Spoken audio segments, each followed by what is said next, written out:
Oh, how's that? Any better? Am I coming through? All right. Well, are you hearing me or are you hearing the speaker? I'm hearing the speaker. Okay, good. It's not very loud, but... All right. Yeah. Well, Thank you, ma'am. All right, we'll kind of... Just the red one, right? Yeah. Do you know what the test are? What's that? Do you know what the test? Testing. All right, can you hear me? All right. Why does it feel so low tonight? So weird. I think I'm in the wrong chair. That's why. That's it. I took over the good chairs.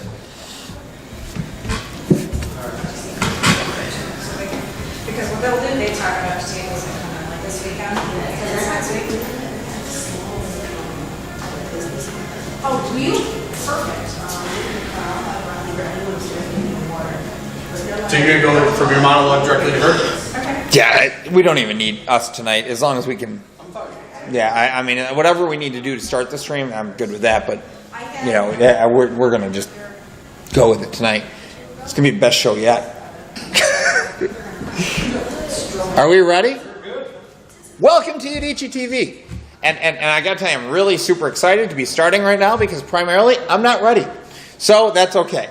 Tonight, we're actually going to be changing things up a little bit, just simply because work schedules demanded that, and in a couple minutes, Yolanda, right? You're gonna... No, not yet. I just want to see if you're paying attention. How's your mouth full? Yeah, make sure when I call you, we are in a restaurant down at Blue Bar and Grill like we are each and every week, so I need to make sure I talk to people when their mouth is full. So I'll be watching if your mouth is full. What's that? Different background this week. But anyways, so a lot of changes this week. This was the first week that we've actually extended our stream, which was kind of exciting. For those of you who tuned in earlier, you saw Amanda Ashley come in and do everything she always does, which was always a lot of fun.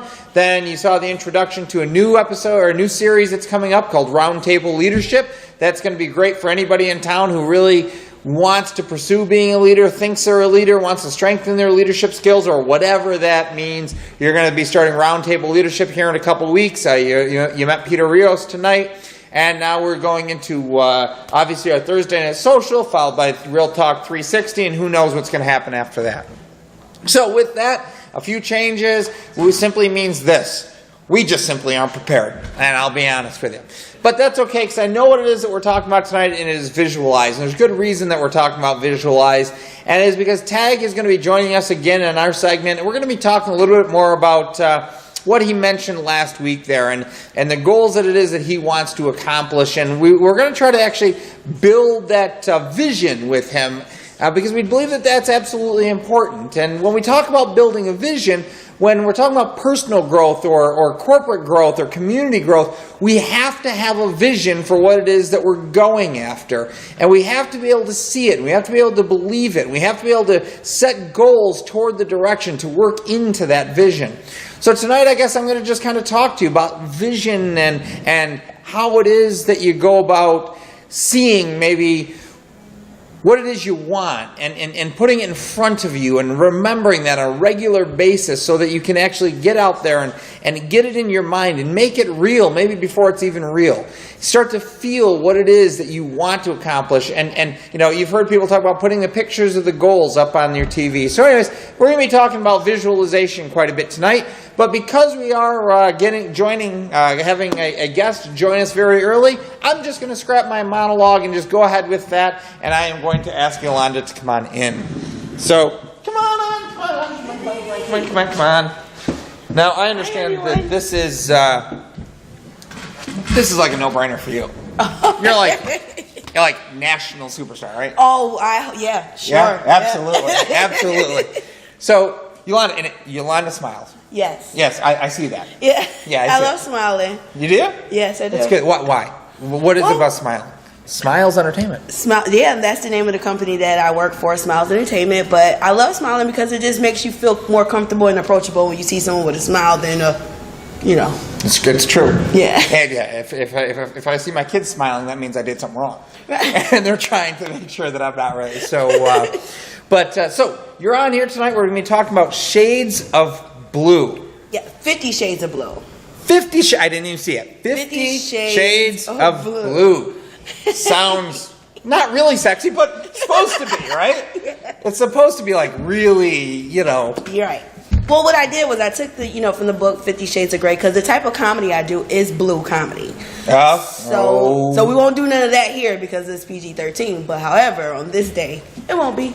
Well, let's talk. So, how long have you been a comedian? How long have you been delivering your, Well, I've been doing comedy for about like 5 years now.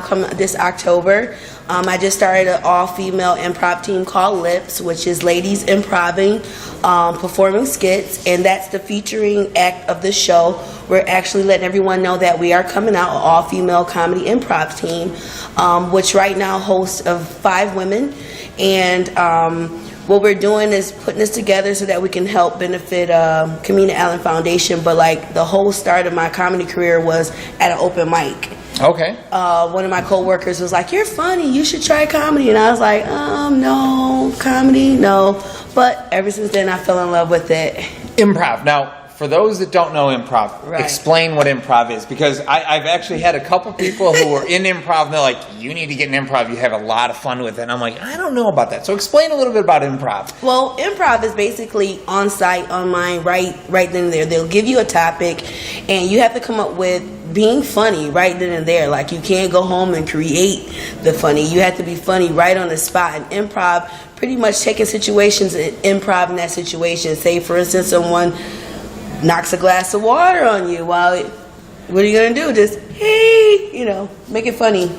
You're like, did I just pee on myself? Something creative. I don't know. All right, I'm gonna test you. Ready? No. Here's the topic. Be funny. No, I'm just, we're kind of good with that. But actually, I did. I've heard about improv. I've never actually. No, that's not true. I went to the Improv Cafe that was down in Village Gate. Village Gate. Are they still there? They're, the Village Idiots?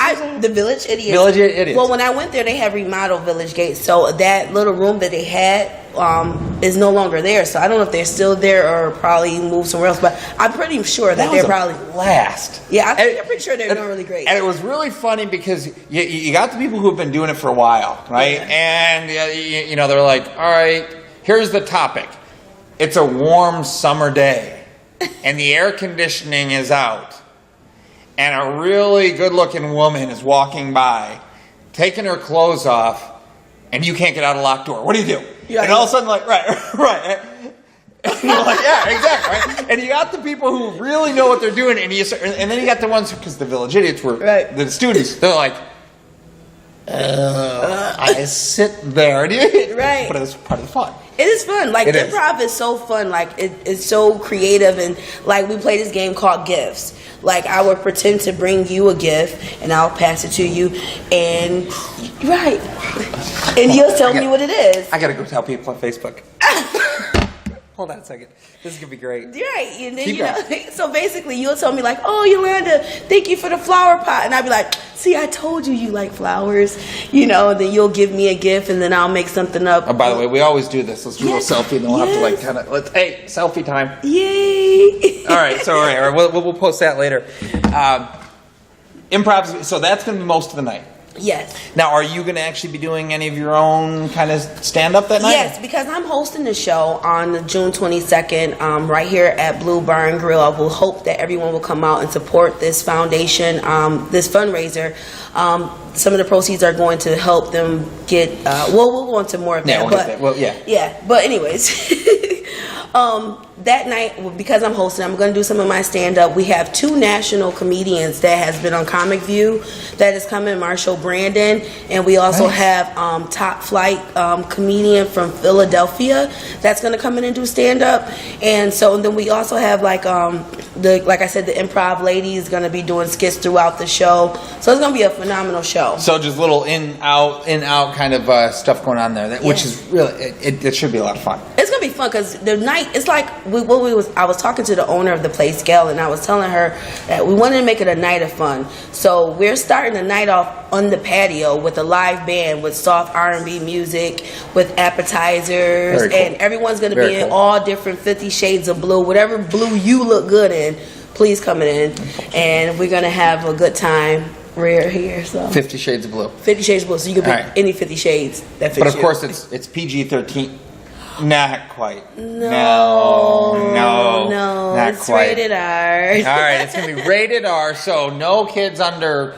Yeah, no kids at all. Just leave No them kids home. at all. So if you look at your kid and you think they're a kid, don't bring them. Right, get a babysitter. It'll be worth it. Bring your checkbook. Good cause. We're going to Yes. talk about that now. The Kamina Foundation, Kamina Allen Foundation. Let's talk about that. Kamina Allen Foundation was started from one of our high school friends who went to GCC. She passed away playing volleyball because of a heart condition. And several of our high school friends got together and started this foundation about 2 years ago. And their goal is to make the awareness that there is sudden death in athletes all over the world. And what's happening is these kids are passing away, and no one's really talking about it. So what we want to do is get the awareness out there, and right here in our own county is make sure that the kids are receiving proper physicals, and we have the funding to help them if they don't have it. I understand that in many of these instances, just having the defibrillators would actually Right. bring them right back. And the reason I know this, and not knowing this, my wife, when growing up, a friend of hers was killed in high school when he was playing baseball, and softball or whatever it was, hit him at just the right time, just the right place. Wow. And it's right, Yes. and that's exactly what happened. And that's what they're saying, is that oftentimes, now that goes back years ago before those defibrillators were available everywhere. See. But I do understand that just having defibs available Would would be actually, that's it, right? And everyone knows in the medical field, there's not a lot of funding out there. So with this foundation and them trying to push the awareness, and people actually starting to send the money, because then it'll give us an opportunity to be able to go out, spread the word, and get the funding that we need so that we can make sure that this foundation is just not a foundation that was created and no one knows what's going on with it. And so it's Kamina Allen, and it was actually, you said it was actually a high school friend. Yes. So that really did have to hit home Yeah, a little it bit. hit You're like, home, and like, she was a great person. Like, if you've met her, you'll always remember her. And the committee, they were all very close. What they do is they give away each year 2 scholarships to students who are going to college that are athletes. What they do is every year they give funding to children, and they've been doing that for the last couple of years. So what can you tell us about Kamina? Kamina is fun. She was this tall, solid build, always smiling. She always wore like the little bob hairdo, and she always wore Gap clothes. That was the name of the group, because they all wore Gap clothes. But she was a personality. She was a leader. She was a personality, a part of the team that when there was any drama or anything, when she walked in, she was what are we going to say, like the piece of the storm? Oh, okay. Oh, nice. Yeah, something all creative, something deep, poetic. I'm not a poet. You're yeah, comic. Yeah, I can't go there. Can you make something funny? Yeah, well, No, I'm going to keep it all PG. Elite. Are you saying you can't be funny I could unless be, you're PG? I could be A really little funny. I bit, do churches and stuff like that, so I totally can be like, yeah. Okay, I got you. Yeah. So this is actually going to be a lot of fun. I think one other time they had a comic show down Okay. here, and I heard that it was a blast. And I think it is. You said it's going to start outside? It's going to start outside, right on the patio. So we're going to have like appetizers, and we're going to have like the live band rocking out. We're going to have people come singing for like the first hour. Then everyone's going to come in. I believe we're either going to stay upstairs or come down. But whatever it is, we're going to just party like rock stars and just start the summer off with a laugh. Like, just laugh, have a good time, come out looking good, and just enjoy the show. Like I said, we're bringing some national comedians here along with the show, so I think it's going to be awesome. So it's June 22nd. June All right, 22nd. And Mike already had it up on the screen. Yep. June 22nd, starting at 6 p.m., but they need to be here at the absolute latest, like I would say 7:30. 7:30ish, to make sure that they have enough time to get a drink. Yes. Get down, get seated. Yes. And prepared to laugh. Yeah, please come. Tickets are very, very inexpensive. They're only starting at $15. You can reach me at Yolanda Smiles on Facebook, and that's with a Z. For ticket locations, is Exquisite Downtown Monroe Avenue. It's one of the ticket locations, and Can I get in here? and you can also get them at Blue Barn Grill. And also, if you can't make it to get a ticket ahead of time, it's going to be a $25 donation at the door. So, Very cool. you know. I think it's going to be a fantastic night. I just get the feeling it's gonna be a lot of fun. It's gonna be fun. And I think you know, hopefully you get great turnout for the night. And the weather's gonna be great. Please But come out, even if the weather's not great, we got it all covered inside. Yeah, and that's the great thing about this bar here is that they have so many opportunities in places that you can go, so you still have a great time. But like I said, I want to pack this place out. I want to do 200 and something odd people to come, so I would love for you all to come and just enjoy yourself and just have a good laugh. And if you never heard about me, come hear about me. All right. And I know that you have to get going. You've got some other commitments for tonight. I do. But can we get you to come back sometime and join I Julio will. and Tag? Yes, I'm so ready. And I'll have Converses on and like t-shirt and jeans, like, real down to earth. Don't have to be all prissy with this. I think I actually talked to him last week. I said I think what we'll do is we'll actually end their show at 9, and then we'll go into like the after show one night and have a little fun with that. Yeah, that would be awesome. Alrighty, well, thank you very much for Thank coming you out for tonight. having me. Oh, absolutely, absolutely. Thank you, guys. Yep, absolutely. Come on out to Blue on June 22nd. 50 Shades of Blue with Yolanda. Thank you so much. Bye-bye. Bye. I'm going to go to the YouTube video of church with Pastor. All right, sounds good. Awesome. That where Jalen had to come up here and like help him out. It was real bad. Like you be lying to the solos, like you really moved me. You really didn't. You really didn't.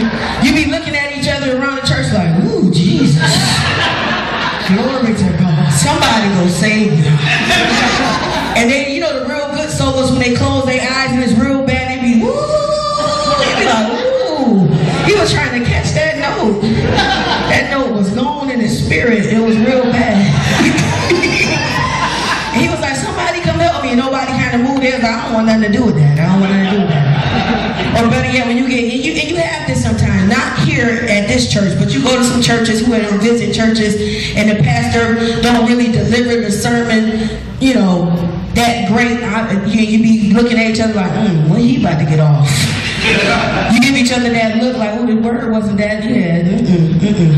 You be lying. You walk right up to him. That service was so good. You don't even remember the title. You don't even remember the title. You know them services where you be bobbing your head. He's still up there. Don't front now. Go on and get loose now. You ever forgot your deodorant and it messed your whole spirit up when you came to church?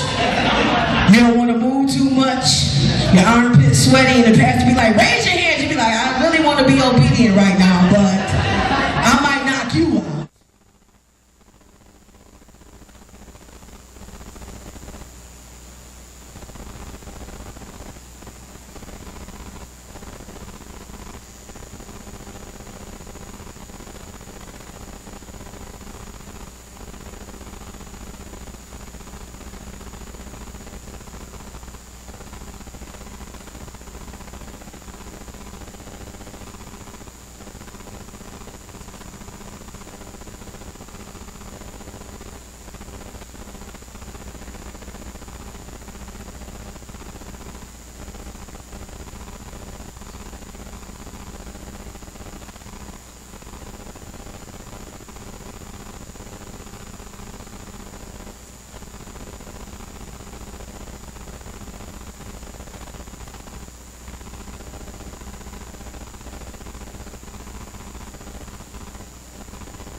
a small practice. So entrepreneurship in that way too. So these 5 organizations are going to kind of bring in the girls that they're currently working with. We're going to do this series, and then at the end of each series, where we talk about things like networking. How do you network? What? What? When you're on the left, I cut the mic. So that whole spiel about voters walk wasn't even. Is it working? Just shows you talking. Okay. So, Is it back on? now All right. Okay. I'm surprised you didn't hear the messages. You know, one of the greatest. You're talking. Yeah. Okay. One of the. It reminds me of. You familiar with Jeff Dunham? Yes. Okay. He has a great spiel about how he showed up and they brought a bunch of deaf people to a ventriloquist show. So for those of you who are watching, you now just experienced Udicci Dead Air.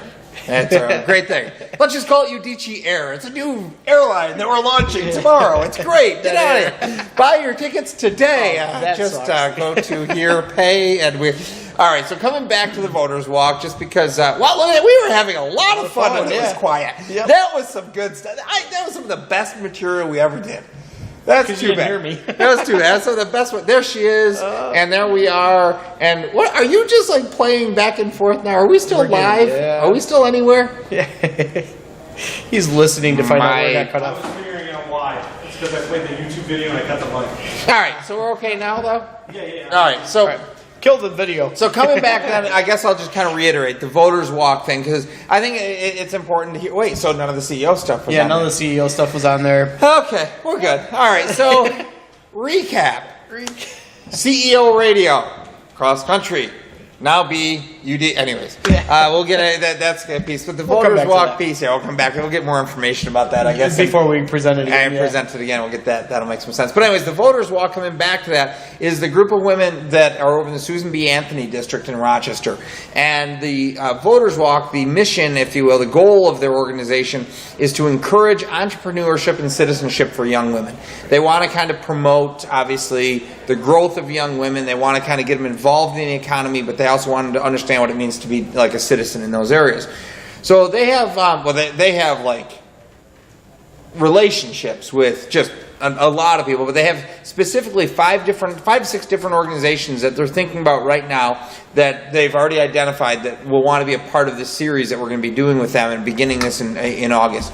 And these are organizations that actually help provide education, information, support to young women entrepreneurs or who want to become entrepreneurs. And they teach things like how to network and understanding budgeting and understanding marketing. So it's like the whole gamut of what it takes to be an entrepreneur. Right. And so we're going to have basically an introduction time, and we're not exactly sure what this is going to look like right now, but what we may just do is do a week where we just bring in the organizations. Right. And we let each one of them have like a little 20-minute segment, talk about what it is they do. And then after that, we actually kick off the series where we'll have a female host. And we're trying to, we've got some ideas who could be a really good female host. And I've just got to see if we can make that happen.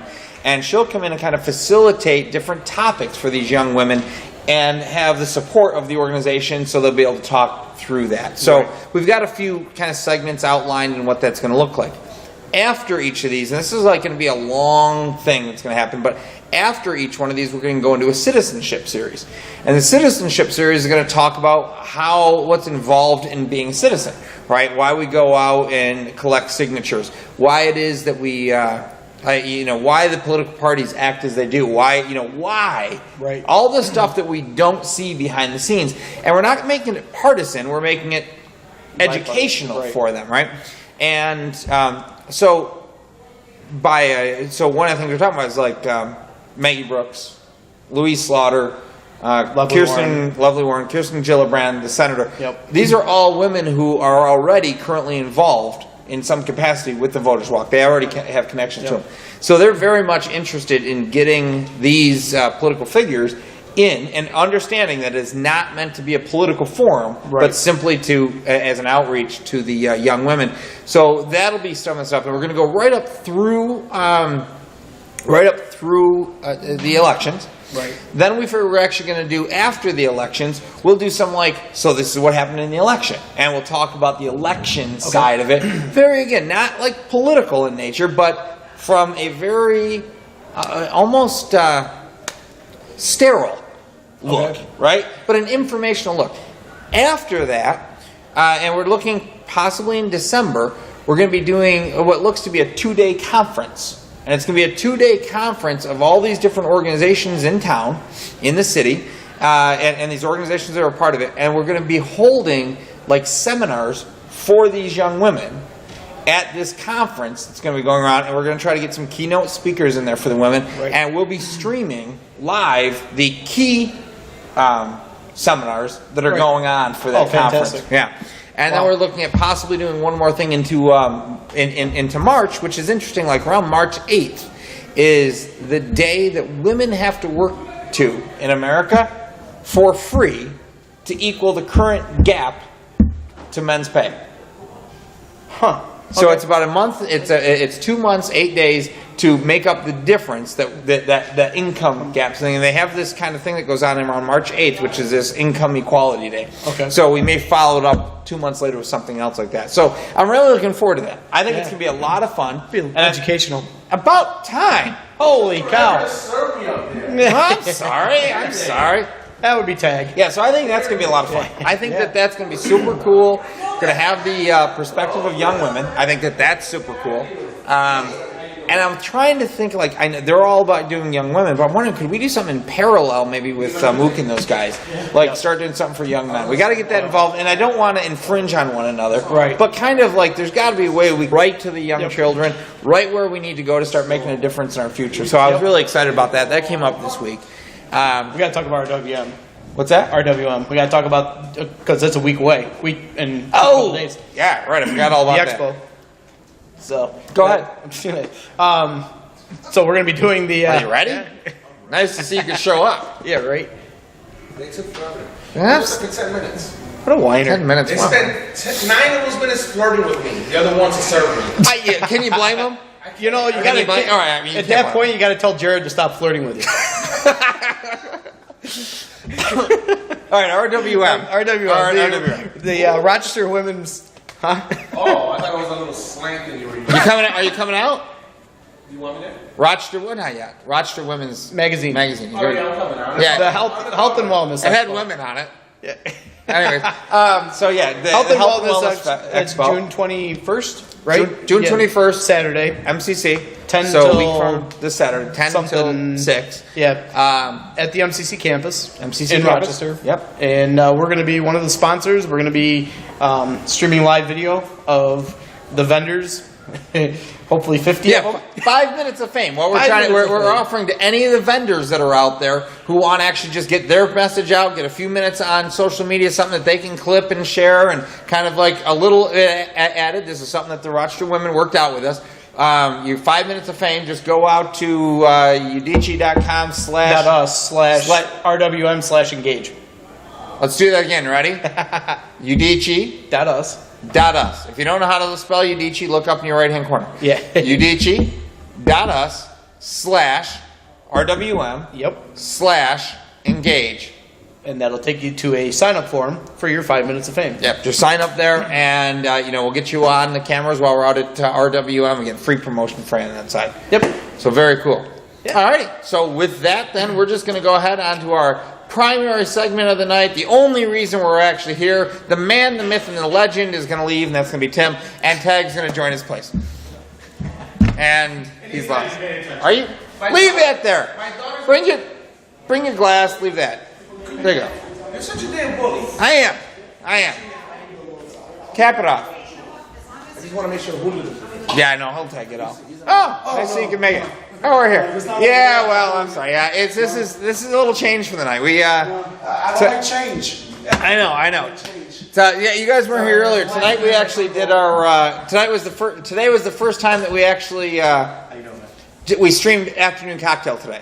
We moved her to. So we're doing the expanded. I seen it on Facebook. Yeah, and then we had another leadership thing that we're launching. Really? Really? You want to put the painting in the background? I really want to do that. You want to do that? I mean, you're taking over our show here. That's okay. You're not even on the camera. You know, it'd be great. if We got to do our. Hi, Mom. constantly all the posing, constant posing. Whoa. Oh, it's lagged. Okay. It's lagged. There you go. Not very lagged though. You see that? Oh, you came back there. pretty quick. Did we just cut me You off? got there kind of quick. Well, now we're lagged there. Can I bother you there? Yeah, I was gonna post us. Okay. on. Us. I- By I- us, you mean you and Julio, not me. I'm just saying I can multitask. All right, can you? Absolutely. Okay, good. Multitask then. All right. So what? Or just tell them that Yolanda was already here. Oh yeah, Yolanda had to come early. What's that? She got called in. Yeah. She got called in, so she came. But actually, she heard things about Tag. So she was a little bit afraid to go on camera with him. She kind of the thought comedian? yeah, she kind of thought that she wouldn't be able to keep up with it. She got called in to work. She didn't want to show you up too soon. I was ready for that. All right, I was you thinking ready? about that. All right, come on. Bring it on. You're ready? You're ready for her? I think I can fill her spot. You think you can fill it? Go for it. I'm going to let you lead this segment until you can't. I failed. Okay, good. Are you okay with fouling? Yeah. Good. That's how you got to learn. That's right. We're going to learn that. Is my So- success. So last week we talked about that you've got to go. You've got this thing you want to do in life. You want to open a restaurant. Tonight our segment's called Visualize. Our show is called Visualize, and I actually want to understand more what it is and why it is, and I want to hear more about your show. You want to hear more about? I want to hear more about what you want this restaurant to be. I want it to be a small, little, intimate Spanish restaurant. It's gonna start off like almost like the ones that are the mom and pop ones. Go in, order, take out. You can sit down a little thing right there. But I want to grow it honestly like Mario Villalobos or what's his name? Mario. Yeah, Mario. Yeah, he started out small. It was like a little pizza place over at East Avenue. Small, saved his little pennies, saved up, got big, and look where he's at now. And he took time. He did things right, and obviously that's the direction I want to go right there. I don't know if I want to get that big where he's at right now, but I want to get to a place where it's a nice restaurant. Julio and I just came back from New York, and we went to a couple nice restaurants, and let me tell you, it was jaw-dropping. It was real nice. I mean, it was something that I really want to get to. What about it was that memorable for you? Was it because Julio was with you? Oh yeah, because because Julio was with me. What? No, seriously. So what about those restaurants that speak to you, and what do you want to deliver to your audience, if you will? Class, When you do- style. I mean, just an intimate setting because a lot of these places, the Anybody Spanish. taking notes? Because we Yeah. got a lot of work in front of us. Did you just hear what he started with? Class. Class and style. Class and style, man. You gotta have some style and pizzazz. You gotta have that thing where people walk in. It's so nice. Even if the food's a little off, they say, you know what, the experience was good. The place is extravagant. It's real nice, and you don't have to go off overboard with it. Just have a nice setting. And I mean, they had these things like the wall. They had different areas, but this one wall was like a cushion, and it was real nice. And then the other wall was like wood strips, and it was like, it was real nice. And the table settings weren't too close, but they weren't too far either. You could sit maybe about 100-something people in there. It was called Sazon. Oh, Which is it's a seasoning. Yeah, It's a Spanish seasoning from Goya. But I guess they also own one called Sofrito, or maybe that's a competition, not sure. But Sazon was real nice. It was real nice. I mean, when I walked in, Julio's brother-in-law, he's the one that suggested it. I guess it's something he really wanted to do, and we just let him do it. And at the end, we were so happy and thankful that he suggested that, because it was real nice. And the serving portions were crazy, because when we sat down, you'd have to. No, it was the prices were really good You considering it was can't New go York. to. I can't go to anybody. I can't go to Julio's house and not have food mounded. I mean, that's just who you guys are. You guys mound. No, they put right. That one guy that was behind us. That's what I'm saying, right? He had a Yeah, hunk you of have pork. to, you have to. That when I seen him finishing, I was like, "Wow, he finished it." And then the girl, the server came in with the place for the table that was right over here for us, and it was a slab. I kid you not. It was like that, this thick. And about this thick, all right? It was like I don't know. It was like a kidney from a freaking dinosaur, or a dinosaur rib. I don't know what it was, but it was huge, and it was pork. And when the girl brought it, you had to see the look on her face. She's like, "Is that for me or all of us?" Because it was just her plate alone. It was big, And the prices were amazing. I mean, to think that he only paid for like $25 for that. Wow. Yeah, that's not bad. Take it home and feed the dogs or something. So for you, I probably want to start here in Rochester, or do you have a thought? Are you thinking like, no, I want to start in the city. I want to go to New York City and start doing it? No. I mean, my ultimate goal would be something that has never been done yet. Franchise it. Yeah, it's a whole. Maybe I shouldn't go. I would love to franchise my Spanish restaurant. If you let your let your imagination run wild, who it would be in town that I've talked to and already has a couple going. I've been talking to him for ages. Somebody needs to franchise. It would be nice. Some people don't see the goal and the dream of that. We got a couple restaurants where they only do cash, and not for nothing. They're doing it just so they can, Uncle Sam. Yeah, right. But I mean, honestly, you need to show growth in your restaurant. Yes, you need to show growth in your business, period, in order for other people to take a look. To take a look at your business and see, oh my gosh, they're doing good. Something's going on over there. Let's pay attention. Let's approach them and let's see if they're interested in franchising. So there is no franchise Puerto Rican restaurant in the world now, how about, at all. I'd like to see a franchise. From what you're describing, you're not describing. What I want to say, you're not describing a Five Guys. You're not describing a Boston. No, you're not. It wouldn't be like 700 locations in at the same United time. States. At the same time, we need that. I mean, we need a place that we can go through and get some fast Puerto Rican, because you can have a lot of stuff in bread, but that's not what you're talking about. But there are those mom and pop places. Yeah, mom and pop. I mean, also understand that this is something that can't be done all over the country, because when you start going more west, it's more Mexican. And that you can do a lot, though. You could go to the Texas. You could go a lot. Yeah. And there's Puerto Ricans everywhere. I mean, we're not just serving Puerto Ricans. My clientele will be whites, blacks, and the food that when it comes to Dominicans, Cubans, and Puerto Ricans, we kind of cook the same. So the Chinese aren't welcome. Well, Chinese, everybody. Listen, you just said whites and blacks. Well, here we go. Here we go. But I'm saying, if you go to most of these restaurants, you're going to see nothing but white and black people. Yeah. They love the food. They love it. The way we season the food is just, Absolutely. I'm sorry. I go to Dinosaur, I go to these places, and the way they cook pork, I don't like it. It's just different. It's bland. I think it's bland. Yeah. I just think it's bland. I absolutely agree that and I'm 100% with you that it's like, I love the food. I don't even think to ever go, primarily because I don't know enough of the mom and pops. I know one or two of them, and a couple of reasons I wouldn't go there with my wife. One of them I would. I just don't know enough of them in town. Yeah. And you're absolutely right. There is a huge market waiting to be served on that side. So if I hear you talking, it's almost, and don't think it, but it's like macaroni grill style. Like the bigger Olive Garden type Olive of thing. Garden. But who knows? Sky's the limit. You never know. You got to start somewhere. But I don't know if I will make it that big. If it gets that big, obviously, I'll go. All right, a little bit more intimate. So possibly even into the fast casual side of things, if you were to say a Panera size. Something like that. Yeah, definitely. I actually just went into Panera last week for the first time, and I said I like the size of it. Definitely.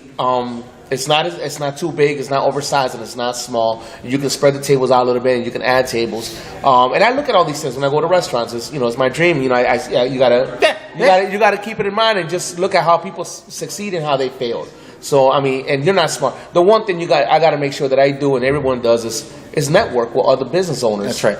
Not a lot of them are going to be open to it because they're a competition now. And right now, for the first time in Rochester, I got to say that we have more Spanish restaurants around right now than ever. One just opened in Gates. I didn't even know that. It's over behind where the Wegmans. I'm sorry, not the Wegmans. McDonald's is on what is that? Howard. And we're yes. When it splits right there. I drove by when you went. I seen that. I seen there's a little storefront. Yep. Yeah. And the funny thing is like I think it's gonna sound horrible, but I think so many just think they're like, oh, let's just open it and put it, and they'll come for the food. Yeah, but if you made the atmosphere, you'd get a ton of people. See, the good thing is when you do it in the city, chances are you're going to get the clientele. When you start going a little bit out further, you better know how to network and advertise and market and get people there to let them know that you exist. I want them to have a nice glass of wine. I want to have a nice atmosphere. I want because the food will bring me in. And don't serve me on these little colored plates that are plastic and whatever. have a little class. I mean, have some ceramic plates. Have some real nice stone plates. Yeah. Put a cloth on the table. Put a cloth on that freaking dingy table. I mean, seriously. And the glasses don't wash them and don't have these little. Have some self dignity in your business that people want to come back and say, you know what? Wow, look at this glass. It is so clean.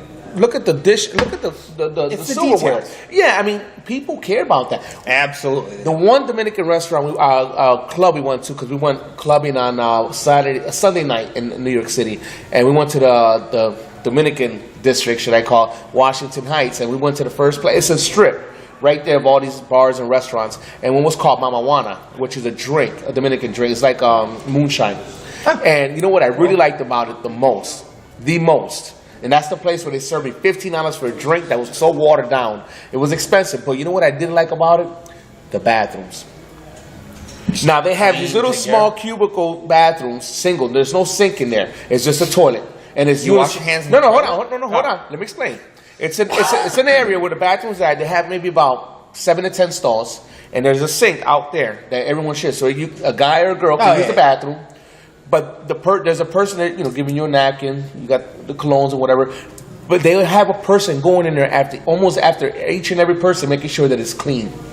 It was so clean. That's what I loved about it. It was a clean bathroom. Those are the things that, and they matter. It mattered to me. They do matter. And they didn't put pressure on me. Right. So, knowing that you want to start small. Last week you said you like to cook. But you're really not going into this to cook. You're going into this to be a business owner, but you want to start out by cooking. Yeah. Oh, yeah, I'm going to have to do the legwork You first. want to kind of work and through then, okay, and here's then the I'll find those recipes. committed people that, okay, you're going to do the appetizers, you're going to do the rice, you're going to do the entrees, you're going to do the, you got to gather those chess pieces. So step one might be one of those little small takeout little things just to get your processes done. All right, I'm capital, good. Yeah. Right. I'm gonna have to start small. Yeah. Maybe 2 or 3 little tables there for someone to sit down at and just cook good food. Yeah. The whole thing is cook good and half food. in that scenario. And on top of that, be open 7 days a week. And talk to your people. Yeah. Smile. Your personality is gonna that's Mario, right? That's like why Mario got to where he was. That's all the small Italian ones, like Rockies, right? I drove by yesterday. I drove by Dinosaur, and this waitress was serving some people that were eating outside, and her face could not look more serious. Right. She looked like she was just upset at something. Maybe she wasn't, but girl, work for your tip. Smile, socialize. Yeah. I knew this one guy, Marcel. His name was Marcel. This guy is a beef pounder. He used to bodybuild. Black dude, bald. He could look intimidating anywhere, but he is the sweetest, nicest guy. He used to work over at the Depot in Pittsburgh. Oh, I remember the place. Yeah. Now, I don't know if you know this, but years ago when the golf tournament was here, I don't know which one, but Prince Charles came anonymously into one of the trains.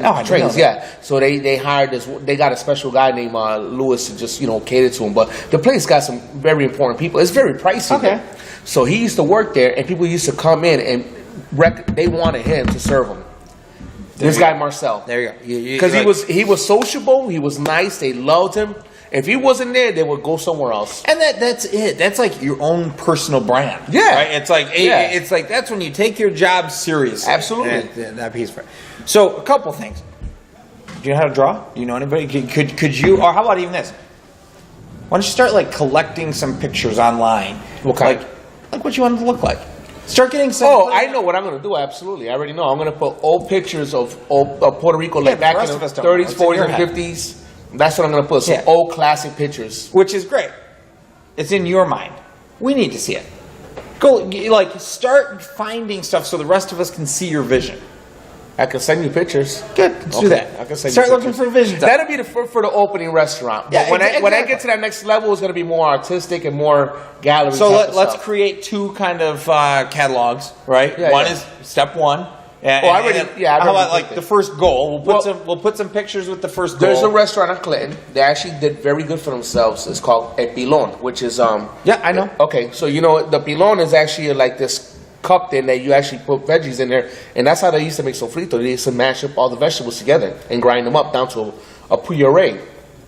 They did so good, they actually got help from the city and built their own little restaurant now. Yep. So you know about it. Yep. Their whole thing is called the pilon. So they have, if you look and you go in there, they have all around the restaurant a bunch of different styles and sizes of pilons.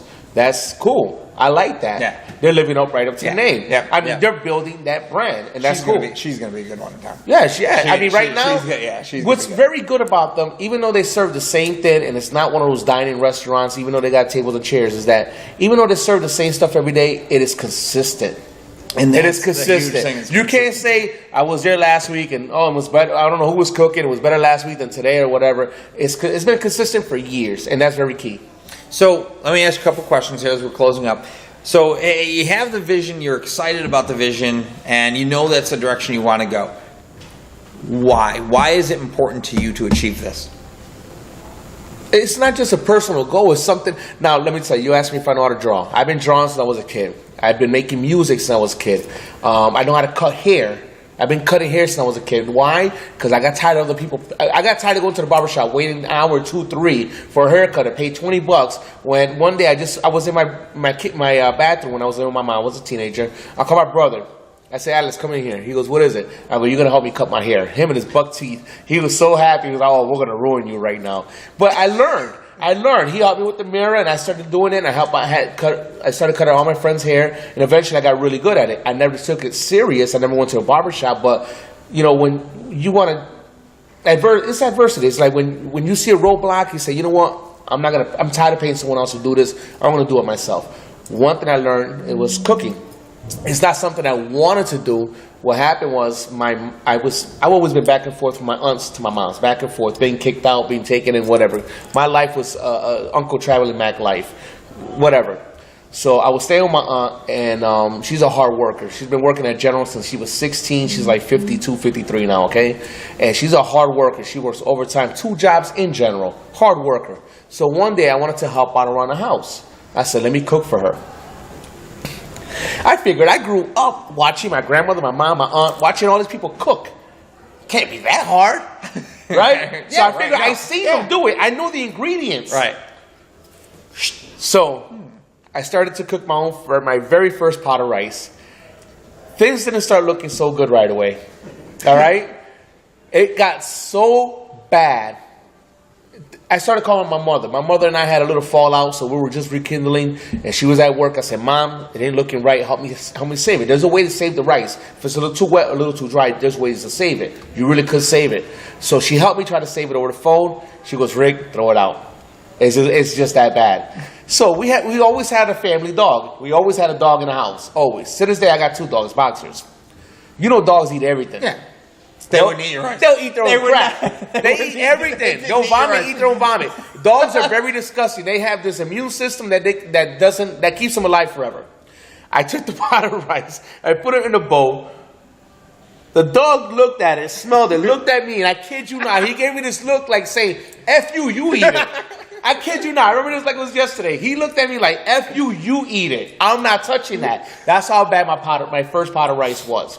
So from there, my mom helped me out, step by step on her phone. And then I went back to live with my mom, fast forward a few more months or a year later, and I started cooking under her. My mom and my father, great cooks. My father just sold his restaurant in Florida. He had it for like 5, 6, 7 years. He wanted me to go down and take it over. I'm like, dude, you're in Florida. I can't just leave my house and my kids. Hello? He was dying for me to take it over. So being under my mom for all those years, and she was, teaching me different techniques and different new things to cook, I just got better and better and better. Now, every time my family has a gathering, they want me to do the rice, they want me to do this, and they want me to do that. And I love cooking. That's out of all the things that I learned how to do in my life, drawing, making music, and I love making music. Music is like my one thing that saved my life. But one thing I really, really enjoy doing, and I get a kick out of it, and I love it, love to eat. I'm like my own biggest fan is cooking. I love my food.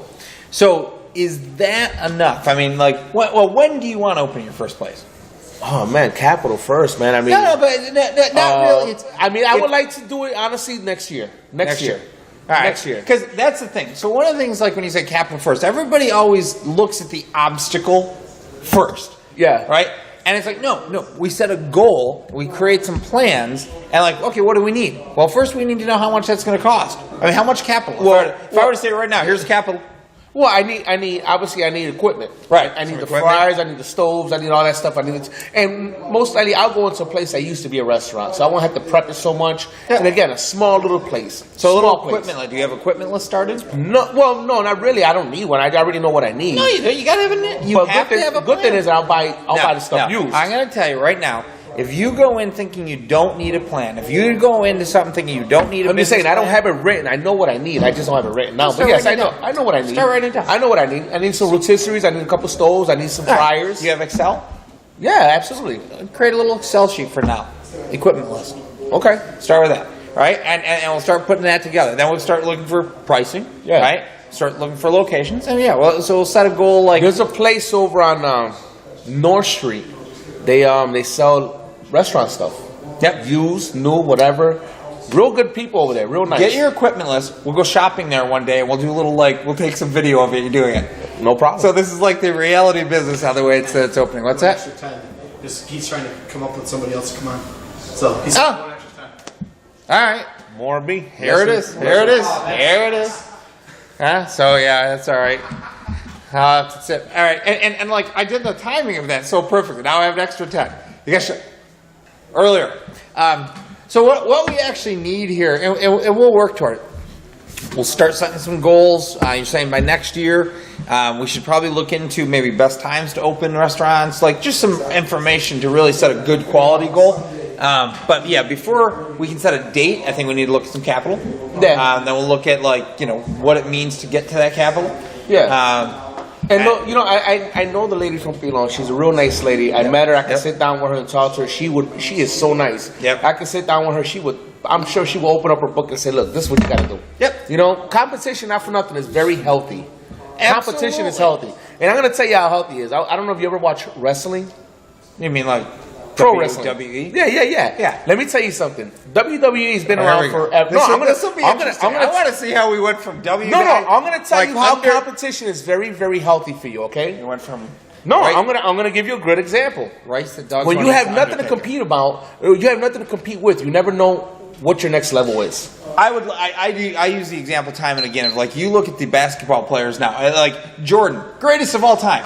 If he was at his prime today playing against some of the guys, no, these guys today are at his level and above because of him. They all rise to that. Yeah, whatever. But They all rise. I'm not saying Julio it's said it necessary. best. LeBron is not the next Jordan. LeBron is the first LeBron, and I love that. I get, but the idea being is that they all raised to that higher level. Let me tell you. All right, let's go back to WWE because Let me tell you. Certainly, we got to go to. Wrestling's been around for ages. Okay, Yeah, I got you. Been around forever. Yeah.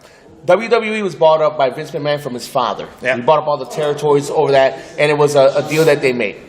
They were alone for a while. They had the little territories, so on and so forth, and they started. McMahon's thing was to make it global. He had the idea, the vision, and he got it there with Hulk Hogan as the.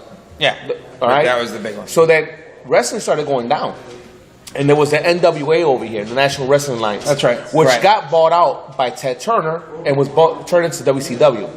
At that time, those wrestlers were already getting old and whatever. WWE was getting lame, really lame, clowns and everything. I mean, it was like a big circus. Okay. So then WCW started hiring all the old guys from WWE and making their brand bigger. So now when you're failing over here, you see that your old guys, your old employees are over here making this place much bigger and better, and you can care less about having them because you know they're old and you want to start turning a new leaf over. Having that adversity against you forced the WWE to make new stars. That's when Triple H, The Rock, Stone Cold, all those people came about. They turned those new young guys into superstars. Then fast forward a few years later, McMahon buys out WCW. He bought his own competition. Sure. Yeah, he bought it. So Yeah. now who do you have to compete against? I tell you right now, since those days, and that's when wrestling at that time, they were going neck to neck on Monday night. I mean, the ratings were through the freaking roof. There was nothing bigger at that time I do remember that. than wrestling. It was Monday Night Everything Raw, was right? wrestling. Monday Night Raw and WCW Nitro. Nice, They yeah. were huge at that time. The battle was intense. I mean, they were like hitting below the belt. Were they like actually calling each other out across brands? WCW was. They were calling McMahon and them out. McMahon, WWE was not responding, but they knew that was their competition. Obviously, everybody knows it. But ever since they bought them out, they have no hurdle to challenge themselves against. And to me, ever since those days, I think, they right now, and WWE has been, the ratings have been completely down for years and years. Because they don't have that measure. Yeah. They don't have that measure. They don't have that competition. They don't have a standard to measure. No, I mean, when you look at the soda brands, Coca-Cola's always on top. They know they know who the competition is. They got Pepsi over here, they got that over there, and they know, I mean, right now, they say that Coca-Cola is the number one known brand in the world. Yeah, I mean, it's all brand marketing. They know who the competition is. They know how to face it. They know how to fight it. Yeah, and they don't want it. They don't want to lose. And here, I mean, competition is not like something to defeat. It actually, interesting. I heard a story one time. Don't know how true it is, whatever. And I've never really researched the veracity of it. But I guess when Coca-Cola wanted to go into Australia, right? There was no cola at the time. They actually reached out to Pepsi to go into Australia together because there was no cola market. So instead, they actually created the market demand. Smart. Right. That's smart. They created the market if demand. I owned WWE, if I was Vince McMahon and I was trying to break into a new market, I wouldn't go in by myself. I'd say, listen, hit him from the left, I'll hit him from the right. Exactly. Hit him high, I'll hit him low, you know? And that's exactly, like right now, and you're talking about like the Puerto Rican restaurant or the Spanish, and it's interesting to me that, like, you're right. Like, I don't know, do you call it Puerto Rican or do you call it Spanish? Because you will call it Latin. Latin. Okay. We'll call it a Latin restaurant. Because Spanish is from Spain. Latino is the word that we have for the Latin America. Why is Mexico not considered Latin America? They're not Latin America. Why? They're Mexican. It's a freaking big country, man. But that's Spanish it's size. It's too damn big. Okay. And they have a completely different style They of have food. a completely different culture.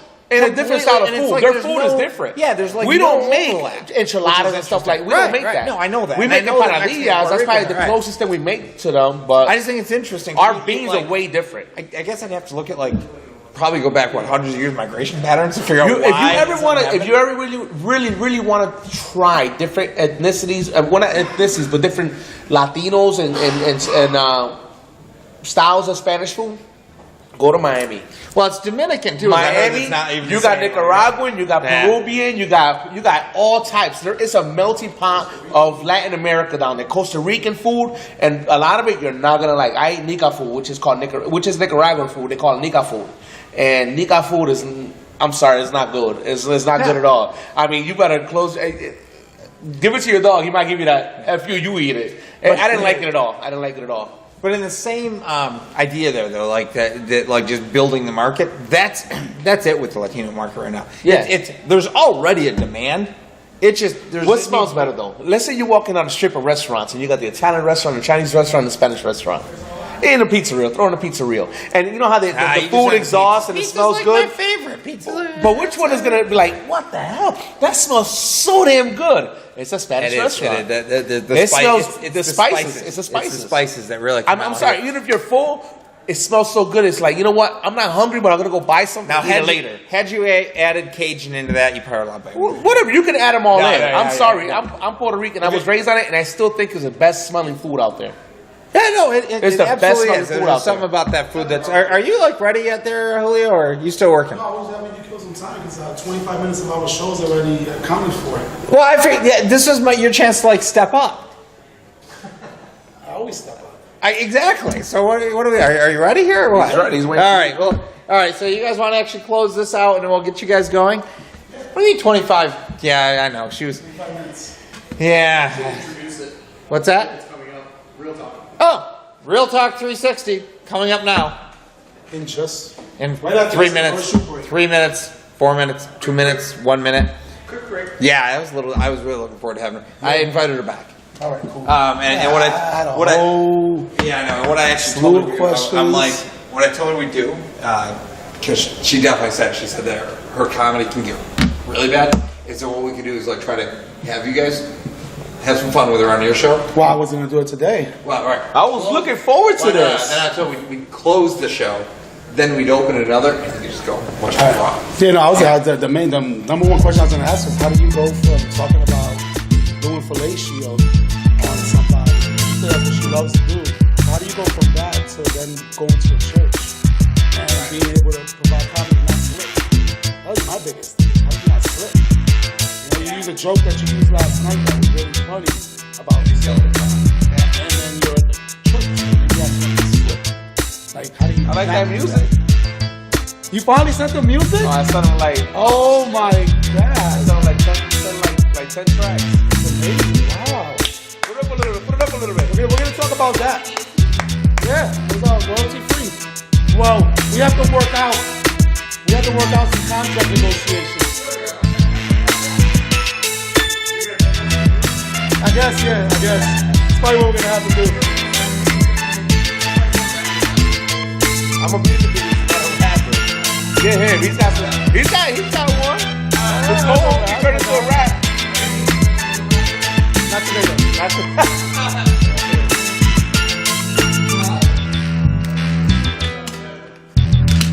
Battery change. I did this a lot in New York. Julio was still with one battery the whole time laughing.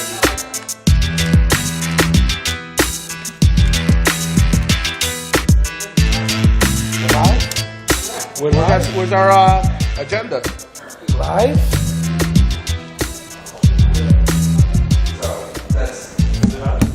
It's not. Is it working? Is Is it working? Are we there yet? Are we there? Is it on? Are we there? I see it. Yep. Are we there yet?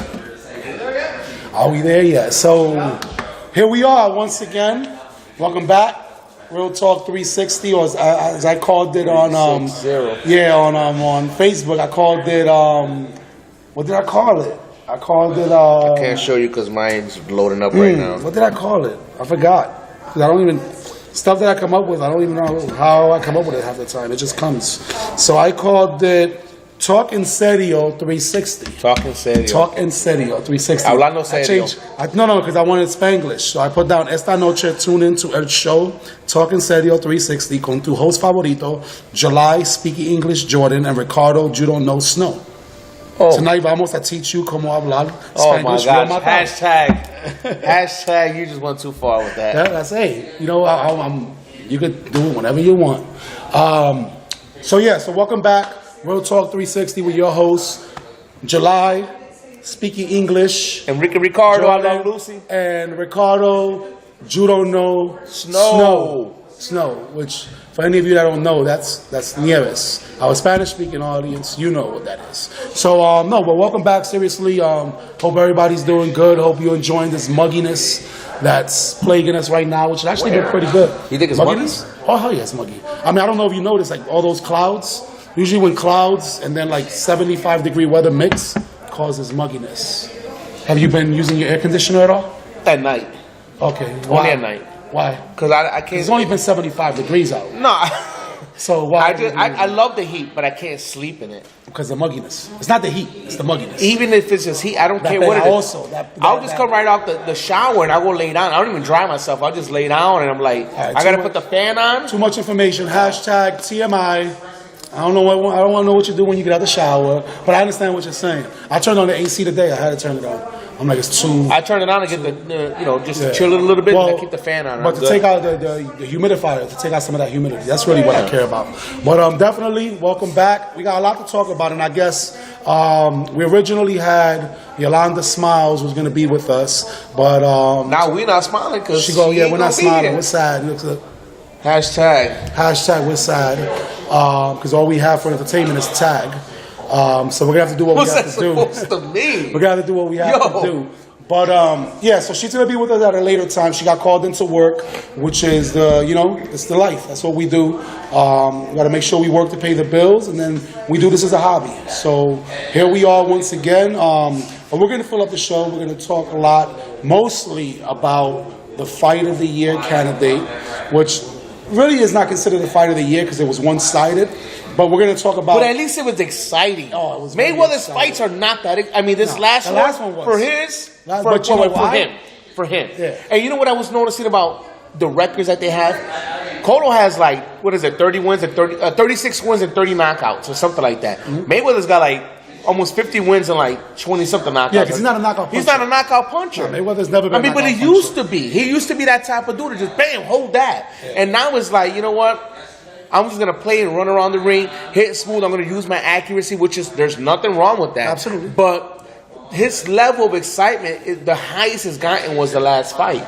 And to me, that's not as exciting as it was this past weekend. And the thing about Cotto, man, what people don't understand is Cotto's a warrior. Cotto is a brawler. Cotto is old school boxing at his best. And one thing I've been hearing a lot about him is that, obviously I don't know because I haven't been in a ring with him, but he hits hard as hell. Yeah, he hits hard. You see Willie. Monroe said, I'm like, that man hits hard as hell. Willie said he couldn't sit certain ways. He couldn't walk certain ways. He's a hard hitter. He got one shot from Cotto. So it's the reality of it. So we're going to spend a lot of time. And let's real quick, hashtag not to mention, the one that gave Mayweather the biggest go of his life, and Mayweather would say it, is Cotto. Oh yeah, and Cotto gave him a good go. And we'll talk more about it because there's some good fights coming up, good potential fights, and one of them could be Cotto Mayweather. So we'll see. But hashtag stupid ass 390 BB sniper. Like what? What the hell was that? Like this dude, like now he's like on 20. Yesterday, you think it's one person or two people? You think it's kids? I think it's got to be a kid, man. It's got to be a kid. It's a BB gun. It's somebody for doing it for shits and giggles. And I think that's really what it is. They're gonna call, you know, and I said it one of the last shows when we last brought this up. Karma's a hell of a bitch. Mm-hmm. One day he's gonna hit someone that he knows. Something's gonna happen tragically, and that person's gonna have to live with that. No, I think today there was two cars, one on the 390 by Lyle and one on the 390 Maiden Lane. Yesterday was a school bus, shattered the front windshield of the school bus. And now this, I want to say like number 17. And what I'm thinking is now it's probably more of a game. It's like catch me if you can type thing. So hashtag I hope you guys get caught. Hashtag, and get your ass whooped. Hashtag I hope it's something that you have to pay for a little bit more severely because you think about it, it's a BB gun. It's a BB gun. But at the same time, that's what it is.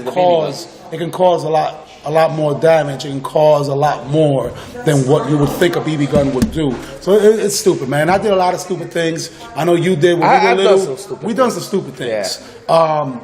But at the same time, I mean, it's like just grow up, man. Grow up, and hopefully you'll be forced to grow up. I hope karma hits you like a mug. So hashtag that. Hashtag a friend of mine, Roland Williams. Ooh. Trying to do something good for this city. Please, and we're going to talk about. We're going to talk about that. We got because I already know he has that football. We got nothing but time. He's always been doing that. He hasn't stopped. Right? Roland Williams. Hashtag Major Lovely Warren for sticking to her guns. Hashtag to everyone that wants to see good things happen. And we'll talk more about it because it's not so much the thing, but I'm starting to get to the point now where I'm thinking it's hashtag borderline racism. And we'll talk about that because we can talk about whatever we want. We can say whatever we want.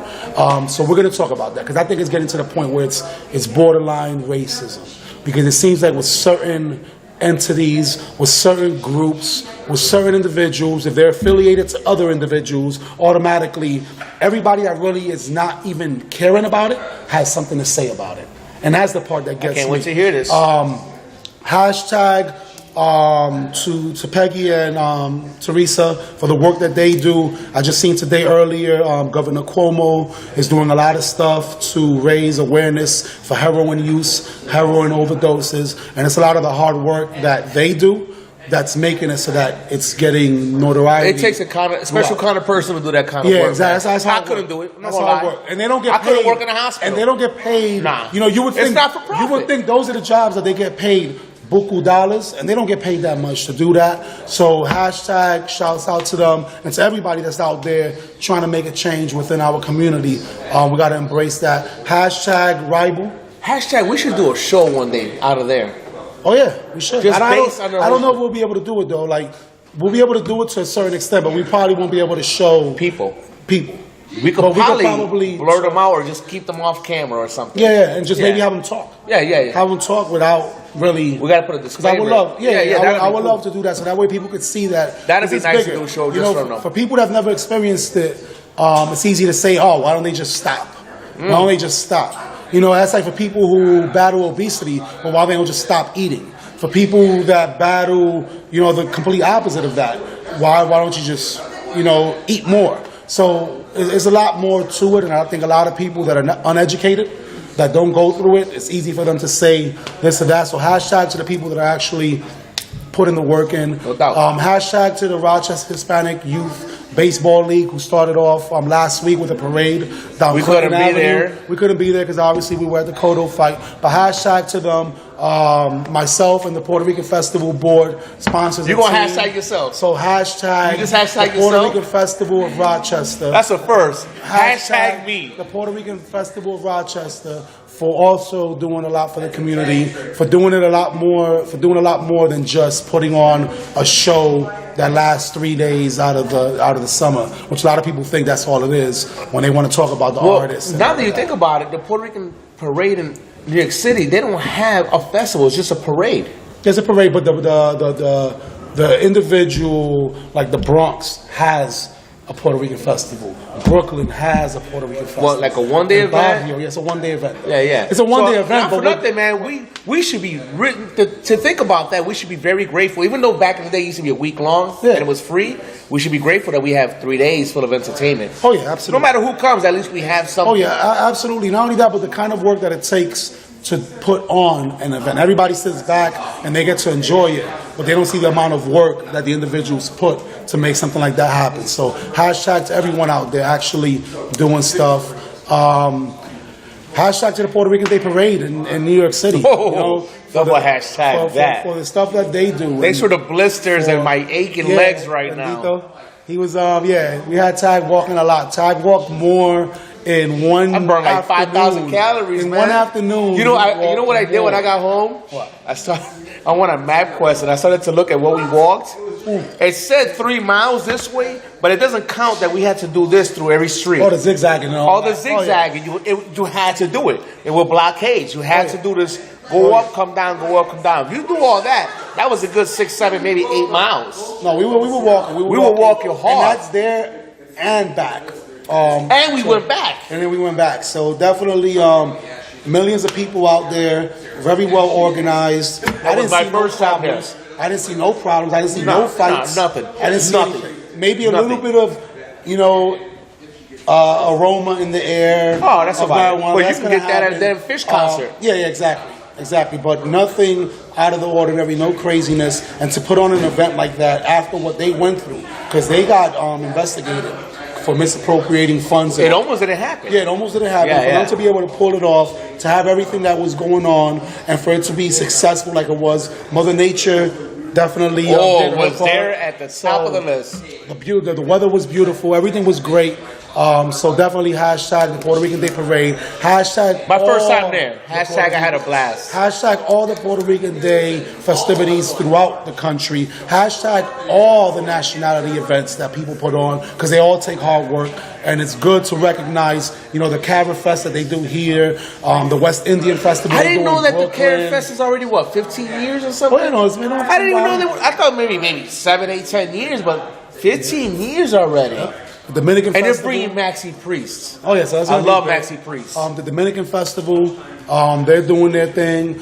So definitely, keep doing what you're doing. And for those that criticize all these events, why don't you stop criticizing? Stay home. Stay home. Just stay home. Or better yet, why don't you actually do something bigger than criticizing and talking? Because a lot of you, that's what I see. I see it on Facebook all the time. And with that said, let's see what people are doing on Facebook today. Because, see if they're not people boring are today. always on Facebook. People are always commenting this and commenting that. So let's see what people are commenting today. Veronica, Ronnie Dasher from SmoochingFrogs.com, who I tried to get in to sub for Yolanda Smiles. She's got allergies. So feel better, but it's not going to go away. I'm sorry. Take some medication. Hope you feel better. What else we have? We have Tim Maslin posted That's what I got. posted you guys. So that was dope. There goes Yolanda Smiles. So that's cool. So hashtag Yolanda Smiles. Hashtag all the comedians. Hashtag the Rock Awards that she's a co-founder I'm of. sorry. Hashtag, what the hell is Lauryn Hill and De La Soul thinking? $160 for a ticket. I heard the nosebleed seats were $65. And actually, as you say that, Wendy Correa Nevedo is there. Wait, it already happened? It's tonight. It's happening right They now. didn't even advertise it like that. No, they don't. They're Usually advertising over here lasts about 2 months before the event pops off. But I'm thinking just because of There can't be a lot of people there. Just because of the fact that it's Lauryn Hill, just because of the fact that it's De La Soul, I'm sure they're still going to get a good turnout. And the Blue Cross Arena is not Madison Square Garden. So if they get 5,000 people, They better be grateful. it's a nice crowd. But at $100 a ticket, they're okay. They could have done $20 a ticket and probably made it bigger. Mercedes Vasquez Simmons, shouts out to her. She was just honored, I think, as a 2014 I'm proud Woman of the Year over at the Hall of Fame ceremonies this past weekend. I got to see pictures of her with Tito Trinidad, George Foreman. I hope you got that grill. What's her freaking name? The one that was in I have no idea who you're talking about. woman, Puerto Rican. Rosie Perez? Rosie Perez. Oh, okay. I told you about. Wow, I gotta She guess. got a Rosie Perez. Yeah, she got a Rosie Rosie Perez. But definitely a great event out there going on at Castanota. If it wasn't because of the fact that we were at the fight, which honestly, as much as I would have loved to have been at the Hall of Fame events, De La Hoya got inducted, Joe Calzaghe got inducted. We really did try to make it. Tito Trinidad, and we tried. I would not have traded being at the Miguel Cotto fight For that. nothing. And I know for a fact that Mercedes, has she not been accepting an award, and has she not been building her company, Pretty Girl Productions, which is going to be big in the future, so y'all make sure y'all watch out for that. First Latina boxing promoter in the United States, the only one licensed in the state of New York. You're going to see big things. If it wasn't for that, I'm pretty sure she would have been out there too. And she would have been there ringside. Hashtag to Tom Hanks for photobombing a drunk dude. Oh yeah, that's old as hell. This but let's is. go. I just Yeah. first time I see that's this like is 3 years old. funny. That's like 3 years old. How do you not, dude? You're Tom Hanks. Yeah, no, Really? I got you. Bubba Gump. Luis Ortiz, who plays on my kickball team, he's selling a bike for $100. So if you got him on Facebook and you're interested in buying a nice little bike, hit him up. $100 the best offer. I'll offer you $45. That's all I got. That's all I got. The check comes in on the 15th. That doesn't even have different speeds on it. It has one speed, two speeds, slow and stop. So we've got that. Hashtag to Eddie Monster Rodriguez, who obviously has been going through a little difficult times because Facebook kind of, you post it and we can read it. But it's good that you're feeling blessed today. Bible studies. I'm going to hashtag Julio, man, Thank because you, every day he Jesus. puts something beautiful and inspiring up. Oh, yeah. Monday, Tuesday, Wednesday, Thursday, Friday, he does not leave Saturday, weekends no, out. I started that last year as a challenge to myself to see if I can go 365 days. Every Posting day. something Every day. good. And then now I'm Some like, of them are too you know long for me to what? read. I'm like, why not just continue? But no, now I keep it simple. Now it's just a Yeah, quote. you gotta now it's just a kiss it. quote You because gotta I know KSS. people don't like to read a lot nowadays. So I try to keep it simple. But the thing about it is, man, and I'm not immune to heartache. I'm not immune to the bad that there is in life. But just because I go through it, don't mean I gotta let you know about it. Because those problems, the way I look at it is like this, Ty. The only person I should be telling those problems to is the one that can get me out of those problems. And who's that? Myself. Yourself. Myself. If it's really that bad, I got my brother right here I can come to and talk to. I We've done it many times. got select few people that I would go and talk to. But Facebook, and I only have 500 plus friends. This dude's got like 5,000 plus friends. But why tell 500? Why tell 5,000 people my problems when really the only person that can help my problem is me? So that's who I talk to. I talk to the man in the mirror. That's me. But Not Michael sometimes you Jackson. need someone to talk to, and that's why you rely. You don't just rely on just a homie. You talk to a good friend, someone that you could say, "This is not just a friend of mine, but I practically consider him family." You do. So those are the kind of people you want to For talk all those to. people out there on Facebook and on social media that want to post all of the bad stuff, I'm gonna tell you this: 80% of the people don't give a crap. I'm sorry to say it. 80% of your Facebook friends don't care. 15% of them are happy you're going through it. The other 5%, they might care, but you still don't even know. So There's another percentage that starts to unfriend you because they don't want that drama. yeah, they don't want that drama. So, and that's as honest as I can be. So, Hashtag Little Louis Vega. It's his birthday. George Lamont said, "What's up?" All right, that's what's and up. another, right there. my last hashtag, which is a very good one. You may or may not know about this. I didn't even know about this. What's that? Hashtag squash the beef. You're never too late. You're never too old to squash something with someone. Apparently, Frankie Cutlass and Fat Joe had problems for 20 years, and Frankie Cutlass went up to Fat Joe at the Puerto Rican Day Parade, shook his hand, and squashed beef right there. Yeah. That's what it is, man. So hashtag people being able to be grown people. Because we're grown men. You know, if we have a beef, Grow up. Let's Grow talk up. about it. It don't Let's gotta settle be it. about this. It don't gotta be about this, and it definitely don't gotta be about this. So You gotta absolutely. be like, listen, man, what's your problem with me? Yeah. Do we really gotta do 3 minutes, and can we talk about this? Exactly, and that's all it takes sometimes. But you know what it is? The two people are stubborn. No, it's so not. if you get one that turns his because back, and the other one because turns you his got back. all those people behind you in your ear, and I got all these people behind me in my ear. Yo, go whip his ass, go punch him in the mouth, or whatever. Stop listening to those people, because those are the same people that might come visit your funeral, because you don't know what the other person is capable of doing to you. Exactly. You don't know. Exactly. So definitely squash the beef. I'm glad to see they squash the beef. Going back to this Facebook thing, Hector Macho Camacho or Hector Machito Camacho Jr. actually has a fight. 65 days left. I've been following him on Facebook, and he's got 65 days left. Every single morning, this dude posts a beautiful picture of Puerto Rican skyline, and he goes for an 8 to 10 mile jog. He's trying to make sure that he makes weight. His biggest thing, and I know when he came here, I know he was upset about it. I know we were upset about it. He came in overweight. And he realizes that. So now he's basically made a personal challenge to himself to say, not only am I going to be ready, I think the fight is in North Carolina, Charlotte. He got booked to fight over there. The opponent hasn't been named yet. But hashtag and big ups to Hector Machito Camacho Jr. Anybody that knows boxing knows his dad was one of the greats, no matter what personal problems he had, because we all have personal problems. Let the first person without sin cast the first stone. If you live in a glass house, My house don't is throw not rocks. made out of glass. So I give him props for still being able to come out. He's not young anymore, but he's still trying to make a run for it. No So doubt. definitely do your thing, Macho Camacho Jr. We're looking for you. And everybody that's doing their thing, man. Definitely, we appreciate keep you. it on. And we're watching. And we're watching, and that's what it's all about. So now that we've gotten our Facebook and our hashtags out of the way, let's talk about the Roland Please Williams enlighten me. situation. What So is this is this? what's going on. Roland Williams, class of 1993, hashtag East High School, class of 93. Yes, I'm part of that. I'm hashtagging myself again. Class of 93, the best that ever did it. Roland You Williams. did too. I even did one for you. You got Yeah, 3 hashtags. Three today. hashtags. Oh man, this is my night. I'm gonna play the lotto. I'm gonna play the lotto tonight. But anyway, Roland Williams, I remember in high school was the most humblest dude. We used to be an English class. We're sitting in class, Channel 10, Channel 8, R News. They all come in and they're interviewing him. And he was like, yo, everybody just huddle around me. I want to make sure everybody's on TV with me while he's being interviewed. But the most humblest dude.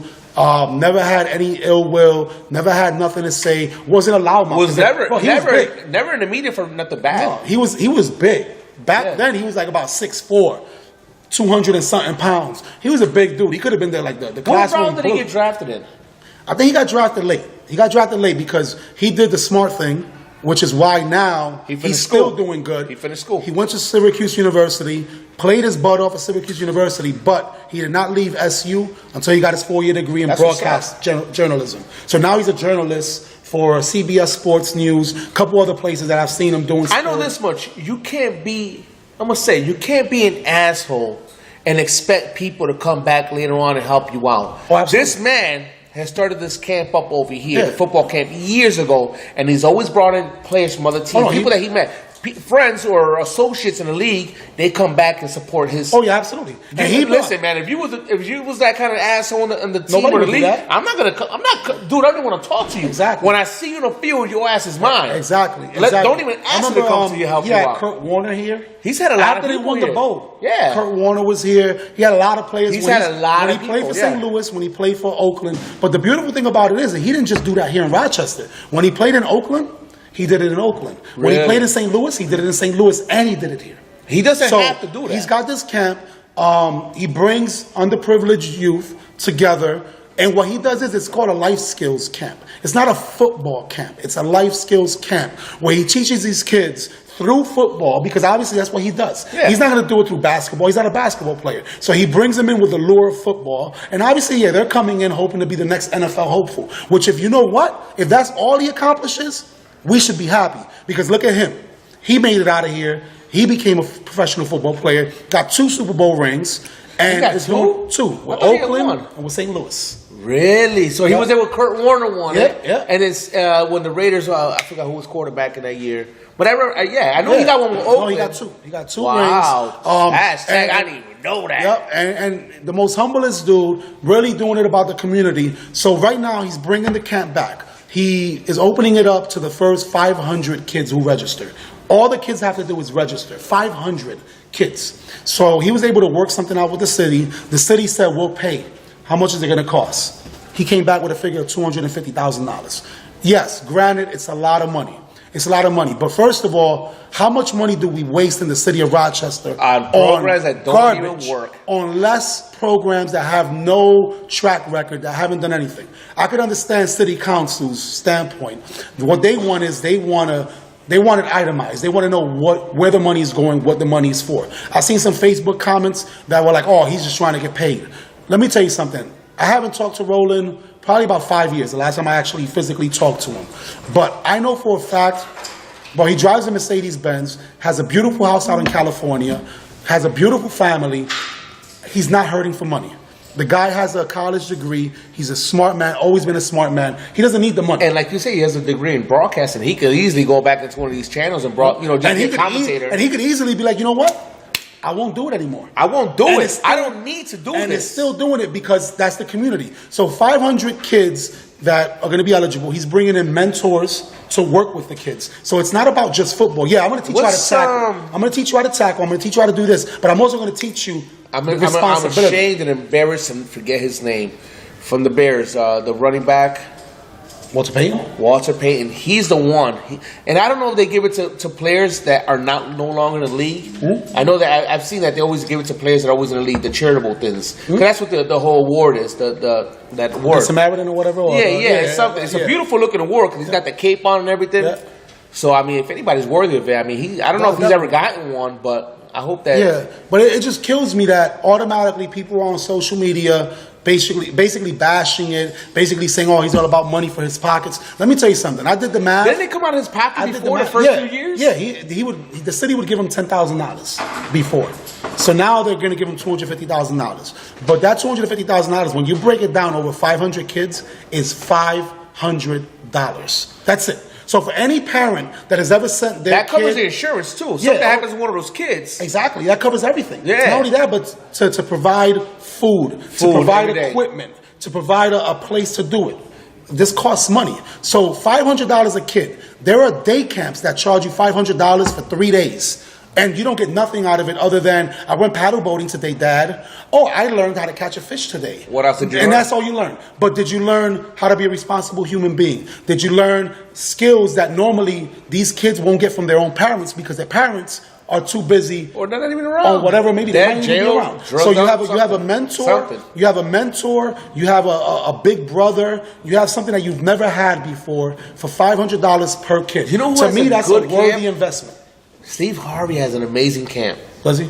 Oh man, he does it once a year. I seen that. I caught one of the special because I work in housing a lot. Excuse me. And I seen that he takes these real troubled kids, and I'm telling you, these are badass kids. And next thing you know, at the end of the day, I don't know if it's a week or 2 weeks, whatever it is. Yeah. I remember there was a mom that went on there and begged, like, please take my 2 boys. They were bad. At the end of the camp, they were crying. The camp is a... And let me tell Yeah, it's a young men's camp. Think back, bro. Do me the favor real quick. And think back growing up when you were maybe under 15. Was there anyone... No. Was there anyone that impacted your life that to this day you remember that person because that person said something or that person did something? And I know for you a little bit later on, it happened. It was different. Police officer. Oh, right yeah. Eddie Rivera. Eddie Rivera. I remember you told me that. Well, story. he didn't do anything other than bust me, but he was nice to me, and I used to see him. He was young. He was a young cop. He's already retired. He's like not even 50 yet. He's already because he got into the force very young, but because he was on that bus me, he treated me right. He didn't disrespect me. He wasn't like some of these cops are, like being bullies and disrespectful. But did that that change your perspective a little bit? Did that change you a little bit, even if it was just a seed that he planted in you? Well, Do you think there was a seed for planted? cops overall, in a sense where, yeah, there's good cops, there's bad cops. I'm not the kind of person to say the hell with cops are all pigs. I'm never going to say that because I know that there is good cops. Yeah. I know a lot of cops. I know a lot of officers. My godfather's a state trooper, and I know how he is. He's a general guy. He's a real nice guy. And I know that not all officers are bad. Yes, there's going to be, and a lot of people say that. Adam McFadden says it. Listen, there's good people and there's bad people. There's good cops, there's bad cops. And because of how I was treated by him, to this day he sees me and he's like open arms. Yeah, Eddie, he's good people. I remember we seen him at Railways. Before that we seen him at Pelicans. Pelicans, and he was with his Ferrari. I mean, the guy, he's good people, and he did make an impact in my life in a sense where he gives me. I could never sit here and say the hell with the force, because they are here for us and they're not here for us, but. I had that different outlook. But the people that were there for me back in the day, they were there for me a different way. And I'm glad because it was a survival skill thing for me. They taught me how to do things illegally, but it was like, just watch yourself. Instead of saying, go out there, do this, I'm going to use you or whatever. It was like Cecilian Thomas. I got you. He was like, before I teach you how to steal a car, I'm going to teach you the law. But I mean, I didn't have no one. I didn't have my father. My father was absent. My uncles and my aunt, my family, they were all after me, but I was just absent. I was in the street. And the point that I'm making is, like, for me, second grade, I had a teacher named Miss DeFazio. And I remember early on, she would, like, encourage writing. Oh, you told me about that. She's like, oh, so who helps you with your writing? Does your father sit down with you? Does your mother sit down with you?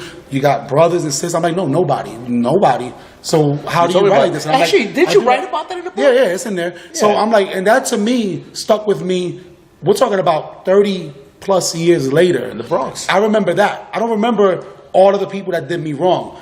Yeah, granted, I remember that's what made me the man I am today. So that's what I'm saying is that all it takes is one person believing in you, and everybody else, the 100 that didn't, the 100 that kicked you while you were down, the 100 that did all these bad things to you, they don't matter. The one that matters is that one person. Roland Williams doing this, that one person, to me, is enough. If one out of those 500 kids goes on to become a successful football player, or goes on to be a lawyer, or goes on to be something bigger than they were already going to be, it doesn't just live a civilized life. A good life. A civilized life. Go to work, take care of your family. That's contributing and just to your because community. that person, because you got that influence from that one person, that's good enough. You don't need to be a star. You don't need to be outspoken. No one needs to know who you are. Just as long as you're leading your life in a positive direction. Exactly. And that's what this camp could do for people. So understand that this is bigger than football. For all you people that are out there commenting, oh, it's football, why don't we do that so they can learn? No, this is life skills. And what I read from him and the initiative that he has, it's not going to just be at the camp. It's going to continue on throughout the year with your grades, with everything else. So big shouts out to Roland Williams. I'm glad Lovely Warren stuck to her guns as she's done in the past. Give her a lot of respect for that, because today she said, you know what, I don't care what nobody says, what nobody criticizes, I am behind giving them that money to bring this to Rochester. Before we move on to the next segment, I will say one thing about Lovely. She pounded the pavement. She's not, for those who don't know who she is, she is our mayor of Rochester. We were all telling her, she pounds that pavement. She goes out there, she put a face to the name. Yeah. She was out there to the smallest block clubs. Because, there's a bunch of block clubs. Yeah. She came to, if she couldn't make it, she would send her assistant. She would just be there. Everyone knew who she was. She wasn't one of those kind of people that would just talk to talk. She was there and she would help you make a change. Like a lot of these politicians, which nothing against politicians, know a few of them and they're great people, but there are only certain politicians that come out around election time. And then you never see them again. No. I tell you firsthand, and I know Lovely, first name basis. Hi, Ricardo, how you doing? How you doing, Lovely? I knew, we used to tell her all the time, when are you running? When are you running? I don't know. You need to run. I kept telling her, you need to run. But she was being modest about it. And look what happened. She ran up against nobody. 37 years old. Yeah. And the mayor of a city. So hashtag big up. It was a landslide. To her. And I just found out yesterday, she bought Pitito's parents' old house. That's where she lives now. I was wondering, because she lives there. I'm like, where is it that she lives? Last time, me and Pitito went to Ray Ray's and we're chilling, talking or whatever, and it just came up. I don't know how the conversation came up. Every time I drive through, I'm like, which house is it? Yeah. No, they bought Pitito's she lives right there in the city. Right there in the city. And it's a nice street. I like that street. So definitely, big shouts out, and I hope this camp, this city needs this camp. The city needs hope. We are right now 3rd in the country behind Detroit. I can't shout you out on that one, Mike. We're behind Detroit and Cleveland, Ohio, as the 3rd impoverished city in America. Not in the Northeast, not in the state of New York, in the entire country. We are number 3. Now, it's good to raise your kids here when you go to the suburbs. Or even in the city. People come here. When you can afford to do it. But there's a lot of people that can't afford to do it, and that's why we're 3rd when it comes to that. So definitely this camp is needed. A lot more of this is needed. So whoever's trying to block it, do something else. Go mow your lawn. Go do something else. For those that are supporting it, please continue to support. Send your letters. Do whatever you have to do. Get behind it because we need it. I don't care if it's as trivial as football. No, it is because it's the reality of it, man. And it pisses me off that people act like, oh no, it's nothing. It's just football. I don't see them doing anything. They don't do anything. Let them. We talked about the pellet gun situation, right? We talked about that already. Irondequoit Mall. It's an eyesore. It's an eyesore. I guess as a graduation prank. Some kids, I think from Bishop Kearney or East Ridge High School, last week decided to break in. There was like 9 of them. They broke into the mall. I wish I was with them. They broke into the mall. I wish I was with you guys. They got caught. See, you guys weren't fast enough. But I'm looking at it like, you know what? You're putting something there that's going to attract that type of thing. It's going to attract. Right now, I heard the lawn hasn't been mowed in forever. And that's the same guy that, what was it? You told me something about the Bills. That he was going to get together with someone. He owns land somewhere in Buffalo to lobby to get the Bills. I think his name is Scott Congo or something Steve like Congo. that. I don't even care. He's just a deadbeat But landlord. listen, man, that mall has endless possibilities if you do the right things and you market it right. Put a movie theater in there. Put a theater in there. He's blocking it. And then what he's doing is I saw on the news, he blamed Irondequoit police because he's like, oh, you're letting them get in. This mall is freaking humongous. What are they supposed to do? Station cops everywhere? No. Listen. You have a business. Why don't you try doing something with it? Well, that's it. Yeah, he got tax breaks. He got all this stuff. Yeah, and they almost sued him. So one thing I do know, working in the housing field, that if you don't take care of a property and let it sit there for a while and do nothing to it, it becomes diminished to the point that sometimes they may. In the beginning, when he walked in, it could have probably took him $2 or $3 million to fix and bring it back up to par.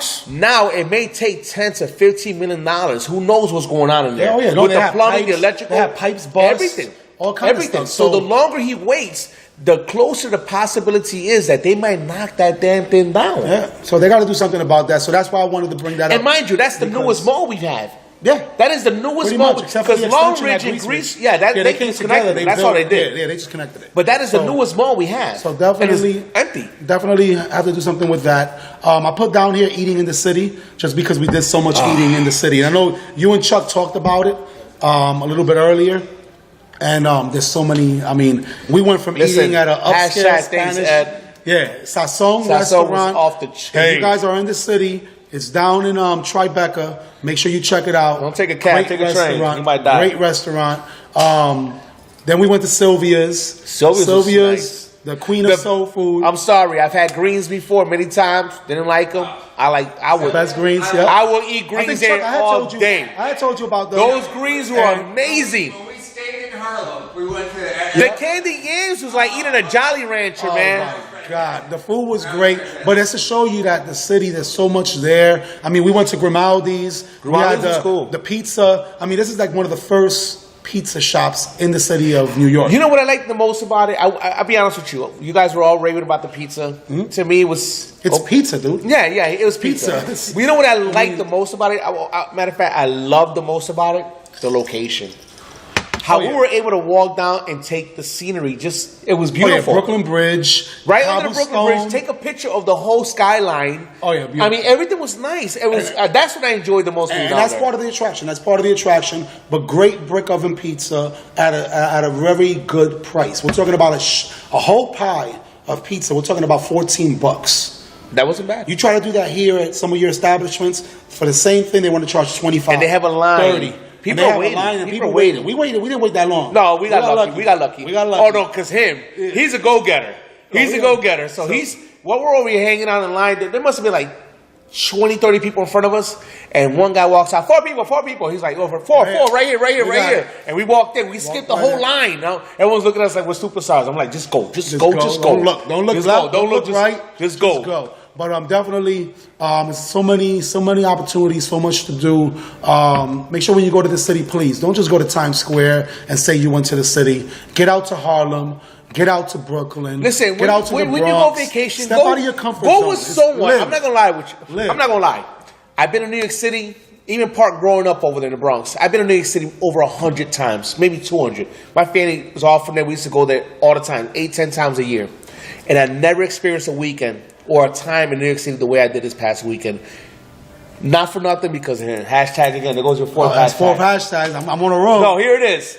This man, when we went to Vegas, and I went to Vegas before, I didn't get to experience the same things that I did when I was hanging out with you. Because you already had a leg up on some places that goes. My whole story is go with someone that knows how to get around. Go with someone that knows some spots here and some spots there, and just have a good time. Because if you stand still and just go look at the sights, you're going to miss all the little hidden spots. Everybody goes to Times Square, the Empire State Building, the Statue I've seen that a million times. But they miss all of those the little stuff hidden treasures that's there. And that's like, honestly, when we were in Vegas, we're walking in the strip. You looking back at me like, Tag, want to go to Dick's? I'm looking at you like, I thought you were messing with me. Huh? Turns out we had a blast. Oh, we had a blast. We stayed there like 10 hours. We were supposed to go there for 2 hours, end up being there the whole night. Yep, the whole night. So that's to show you how it is. So go with someone that knows their way around. Live. If you go to Cancun, let me backtrack a little bit. I'm gonna backtrack a little bit. Mexico, be careful. Don't drink the water.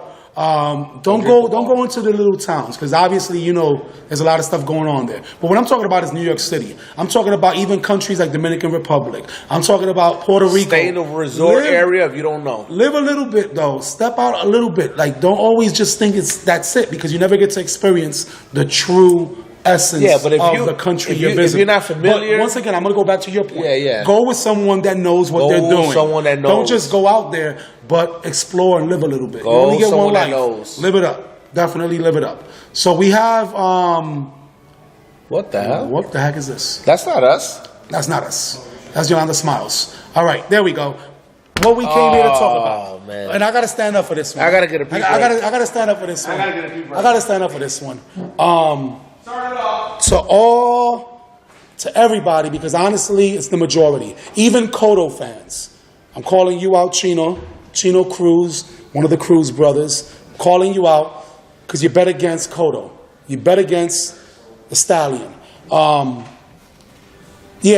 had his problems. But if you follow boxing, if you followed Cotto's career, you will see that Cotto has never given nothing short of his best. Never, ever has given anything short of his best. When he lost to great fighters. He lost to Mayweather, who's undefeated. He lost to Manny Pacquiao, who at that time was a beast. He even lost to Austin Trout. Austin Trout, a lot of people say, he was a no-name. But you know what? He had a lot of heart.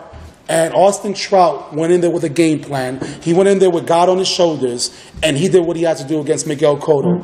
But I want to also preface that by saying Miguel Cotto didn't have the right training. He didn't have the right mindset like he does now. With Freddie Roach. Didn't he have that Cuban guy at that time? Yeah, he did, which Diaz was great. But he's not Freddie Roach. He's not Freddie Roach. Do you think he had Freddie Roach in his corner against Mayweather? There's no doubt about it in my mind right now. I'll tell you right now, if Cotto had Freddie Roach in his corner against Mayweather, Mayweather would not have lasted past the 5th or 6th round. Guaranteed it. Because Freddie Roach may go down. The problem was, aside from Gus D'Amato, I think Freddie Roach is the best in our generation. Well, let me tell you something. The first thing that Freddie Roach... And he's got Parkinson's. And you know what's funny? Did you watch any of the 24/7s? I seen him with you. Any of the stuff?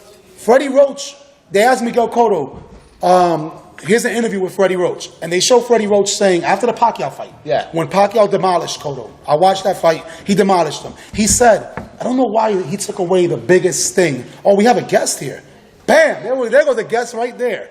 I don't know why. And you know what? I swear to God, look at the tight shirt too. I swear I was gonna call you. I'm like, you know what? He's probably working. I'm not even gonna bother. Look at the tight shirt. All right. So real quick, because I definitely want to make sure we get him on here. Freddie Roach said it. Why isn't Cotto using his $1 million thing? His body shot. He abandoned the body. He did. He abandoned it. That's what made him who he was. Yeah. And he abandoned it. Freddie Roach, the first thing he did when he started camp, he brought that back. He brought it back. He did it against he did it against Delvin Rodriguez, and now he did it against Martinez. Oh, he hurt bad. Bro, he demolished Martinez. Everybody that's out For there. those who didn't see it, 3 knockdowns in the first round. Yeah, 3 knockdowns. That's the last time you see that. And the thing about it was, a lot of people are now saying, well, Sergio Martinez is 39 years old. His legs are not there anymore. This or that, whatever. You're making excuses because that fight was over after one punch, 30 seconds into the fight. Yeah. And even Martinez said it. Martinez was like, after I got hit on my head, he's like, I could not regain my equilibrium. His composure was gone. His composure was gone. It was gone. So, for all you skeptics, we were there. You know what? I don't want to hear it. Bring on Canelo. Bring on Freddie Mayweather. Roach? I'm Freddie Roach, which he's going to be there December 3rd or December 10th. The sad thing is, I I don't believe that Mayweather's going to give him a rematch. No, he won't. Mayweather's never given anybody a rematch. Mayweather's smart. If he's really that, if he really wants to go, I really wish he would give him that rematch. Yeah, but you never know. It's boxing. You never know. Money talks, bullshit run a marathon. So you never know what we're going to expect. But at this point, I'll take Canelo versus Cotto, Mexico versus Puerto Rico in MSG in New York City. Holiday season is going to be big, or if not bigger than this fight last Saturday. We'll be there. Oh yeah, that's guaranteed. Tickets go on sale. They're being bought. But that's what it is. So for all of you Cotto haters, for all of you that said that Cotto lost it, you know what? What do you think now? Cotto looked better this fight that he's looked in a long time. Any fights that he's had probably in most of his career. Yeah. And my man is 33 years old. He's nowhere near on his way out. If anything, he's just wait a minute. He said that he had like 2 more fights. No, he had 1 more fight with Freddie Roach. But you know what? Though, the way he's fighting, he could easily renew that contract another 3 years. So. He can go to 36. Easily. I hope so. He can go to 36 if he's not going to take abuse like he did. And that's why I didn't even mention that one cheater ass dude that I'm not going to mention his name because I don't even want to spit his name out of my mouth. I wouldn't even. But that one loss that Cotto got, that hurt Cotto the most, his hands were full of plaster. That fight right there, if that would have never happened. I'll say his name, Margarito, because he got his ass whooped in a rematch. Margarito. But Cotto's back. If you ain't hear it yet, you know it now. Talk to me about John Daly. John Daly is just a moron. Golfer, if you don't know who John Daly is, professional golfer. He's been golfing now for the last 25, 30 years. He said he gambled $55 million over 20 years. I'm upset that I spent $500 on spending money over this past weekend. He gambled away $55 million over 20 years. What most of us won't see in a lifetime, he gambled it away and didn't think twice about it. To me, hashtag stupid ass. Because there's nothing else I can say. I don't want to talk about him. Yeah, so that's... You don't deserve any more topic talk. That's stupid. Just straight up stupid. But, since we have about 5 minutes, and now we have an impromptu guest. Come on here, Joey. Get over here. We're going to bring our guests, because this is how we do it in Real Talk 360. We get guests that come out of the woodworks. What's going on, brother? What's up, baby? You smell good. I took a shower. What are you wearing? I went a little Calvin Klein, mister. Yeah, you got the collection. You got the collection. Real quick, though, hashtag Borinquen Dance Theater as well, because you can't forget another great community organization that's doing great things for our young ladies in the community, young ladies and young men. So hashtag them. I don't care what Chuck says about you. Sergeant Joey Vasquez. What's up? Retiring when? Retiring? Yeah, we got a short time, baby. We got a short time. You counting it down? It's 31 years. Originally from the Bronx, up here. So hashtag the BX. We're here. But yeah, there's this guy right here. This is to show you what somebody could do when they put the initiative, when they decide that, you know what, I'm going to put my money where my mouth is. I'm going to do what I'm going to do, and I'm going to walk the walk. We got about 4 or 5 minutes. And you know what? I've known Joey, oh my gosh, since I was a little kid. I came out of his wedding with my godmother, and I don't know much about Joey's past. So growing up in the Bronx, there has to be some kind of adversity you faced. You had to be, I mean, there must have been some kids saying, let's go do this and let's go do that. For you to escape and live the life that you're living now, right now, give us a quick 2 or 3 minute story of grew up. Your childhood and how, what you did to beat all that. I grew up. You know what? I grew up in the Bronx. I grew up on Gun Hill Road. I grew up right by White Plains Road. I grew up on Intervale. Intervale, Southern Intervale. Boulevard. Yes, Southern Webster. Boulevard. You know, what kept me motivated was my parents, my coaches, my priests. There were so many people to disappoint back in sports the did you days. play? I played football. I played What fullback. position? I was a Oh, fullback. I was a fullback. fullback and linebacker. We were talking about Evander football Childs earlier. High School. Evander Childs. That right there, we can have a whole story on Is that that. the one that you can see from your parents? Yes. Okay, Yeah. well, the football field that You were only about 5 at my house at the time. It was okay? 12. 12. Okay. All right, whatever. But That's from that time on, I needed to do something. I went to college. I went to C.W. Post College in Long Island. 1983, I graduated. I went to State Police Academy. What made you go there? What I was was it? broke. That's I honest. had Police? no That's money, honest. and they were going to give me a check. And I said, "Do you know what a state trooper is?" And I said, "Absolutely not, but let me give it a shot." Really? And that shot lasted how many years? 31 years. That was 31 years as a ago. state trooper. What brought you here to Rochester? From New York State. Your godmother. How did you meet her? That's a longer story than 2 minutes. We don't but- got- yeah, I don't think we got talk that about time. that. But no, that's my bride and my son is. It's ironic because my son is here visiting from New York City. And I know he's doing a lot of stuff He's doing film in film. in Manhattan. I know. I've seen some of your postings and But stuff. So it's a very strong family unit, and you know that. Yeah, and a strong family unit. It's you keep working and you give anything 110%. Maybe you get 90 out of it, but you gave it 110%. And I think I've done that with my family. I've done that with my job, and I've done that with my life in general. Amen. And that's what it is, man. This is a kid from the Bronx who is now sergeant, right? I'm a zone sergeant. Zone sergeant. That's correct. And State trooper. My job. Remember, the last time I seen you, you pulled up in front of Top House in the state trooper truck, and it feels good to be able to go up and say, hey, you know what? That's my boy. That's somebody I know. That's somebody I respect. But also respects his people. And that's the thing about you, man, that I've always seen is that you carry yourself with this level of respect that you cannot but admire it. You I can't, appreciate that, you but know? I've always been taught if you want respect, you got to earn respect. Yep, exactly. You think your life would have been different if you didn't take the state trooper route? What you think you would have done? I mean, what route? What you know you what, looking at? Ricky? I've thought about that for many years, and I still till today, I don't think I would have done anything differently. I enjoy what I'm doing. It's provided for my family. I was just saying, if that lane wasn't there, If there was something else to bring money What to the were you table. thinking before that? You know, the only thing else I'd like to be honest with you was teaching. Oh, Really, okay. it was teaching. I do instruct sometimes at the academy and enjoy that. And you know my secret passion. Acting.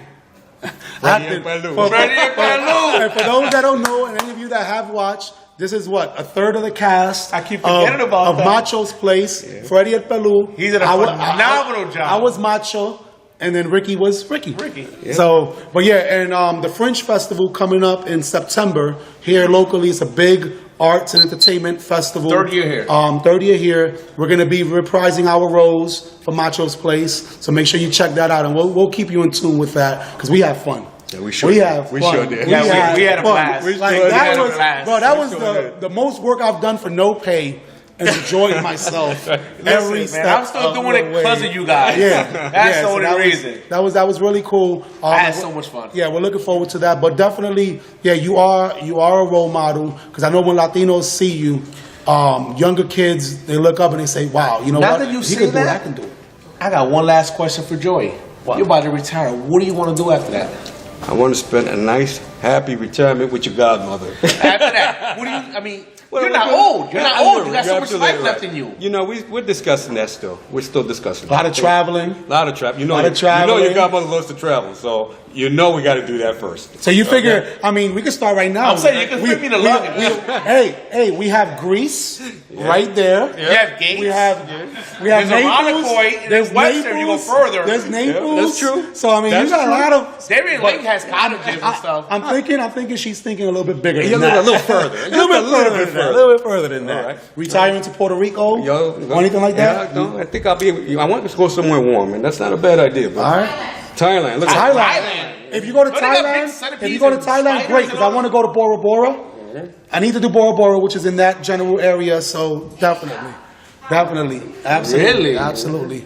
But You You know, they've got a lot of weird animals out there. Yeah, we will. That's all right. We'll still be eating chicken and pernil and all of that. You're gonna be eating rats out there. Just because they eat don't mean we are. You're eating rats and dogs. Latinos are gonna always eat the same thing.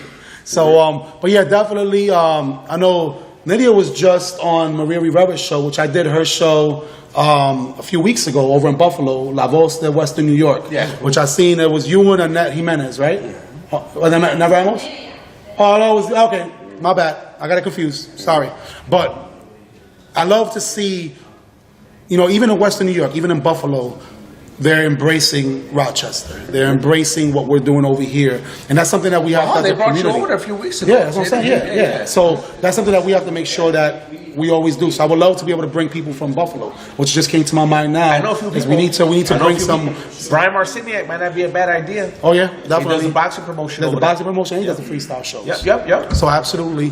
But shouts out to everybody that's out there really, giving us Latinos a good name. Because too many people give us a bad name, and they always tend to focus on that. The media, society always tends to focus on the negative, but they don't see the positive that brothers like Joey Vasquez are doing, that a lot of individuals are doing within our community, that hopefully one day I will be able to look back and say, you know what? I did that too. You know what I'm saying? And you smell like Calvin Klein. And you smell like Calvin Klein doing it, which is even the best thing. But shout out to Magdiel.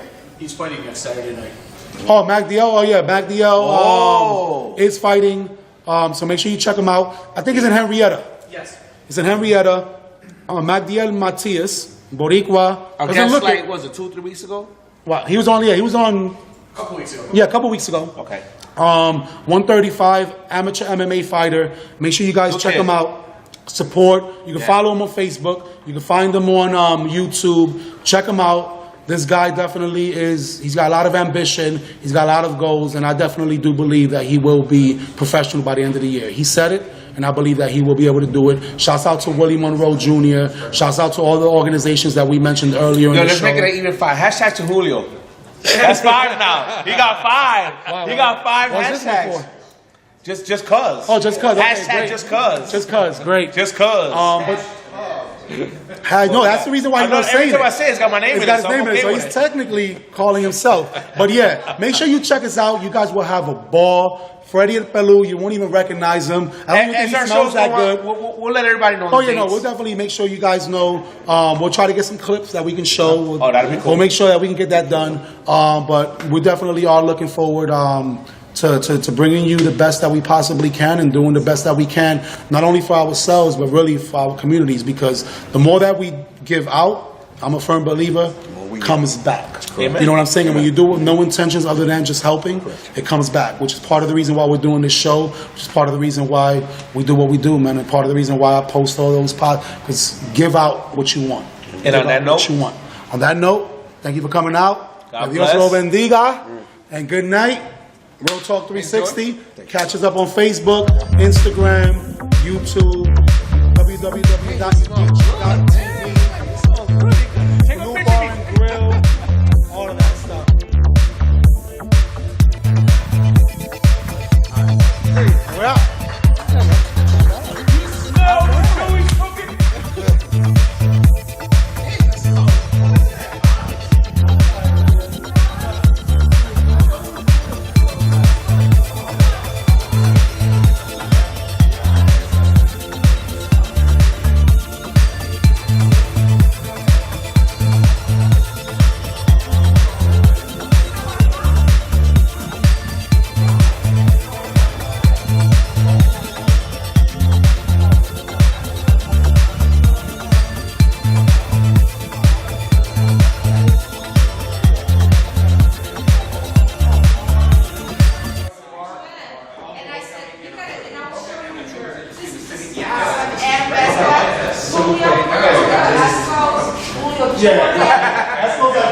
It's the transition from my younger years to my adulthood. So I just. So Julio, Julio is yours. And you know what? It doesn't matter. It's not.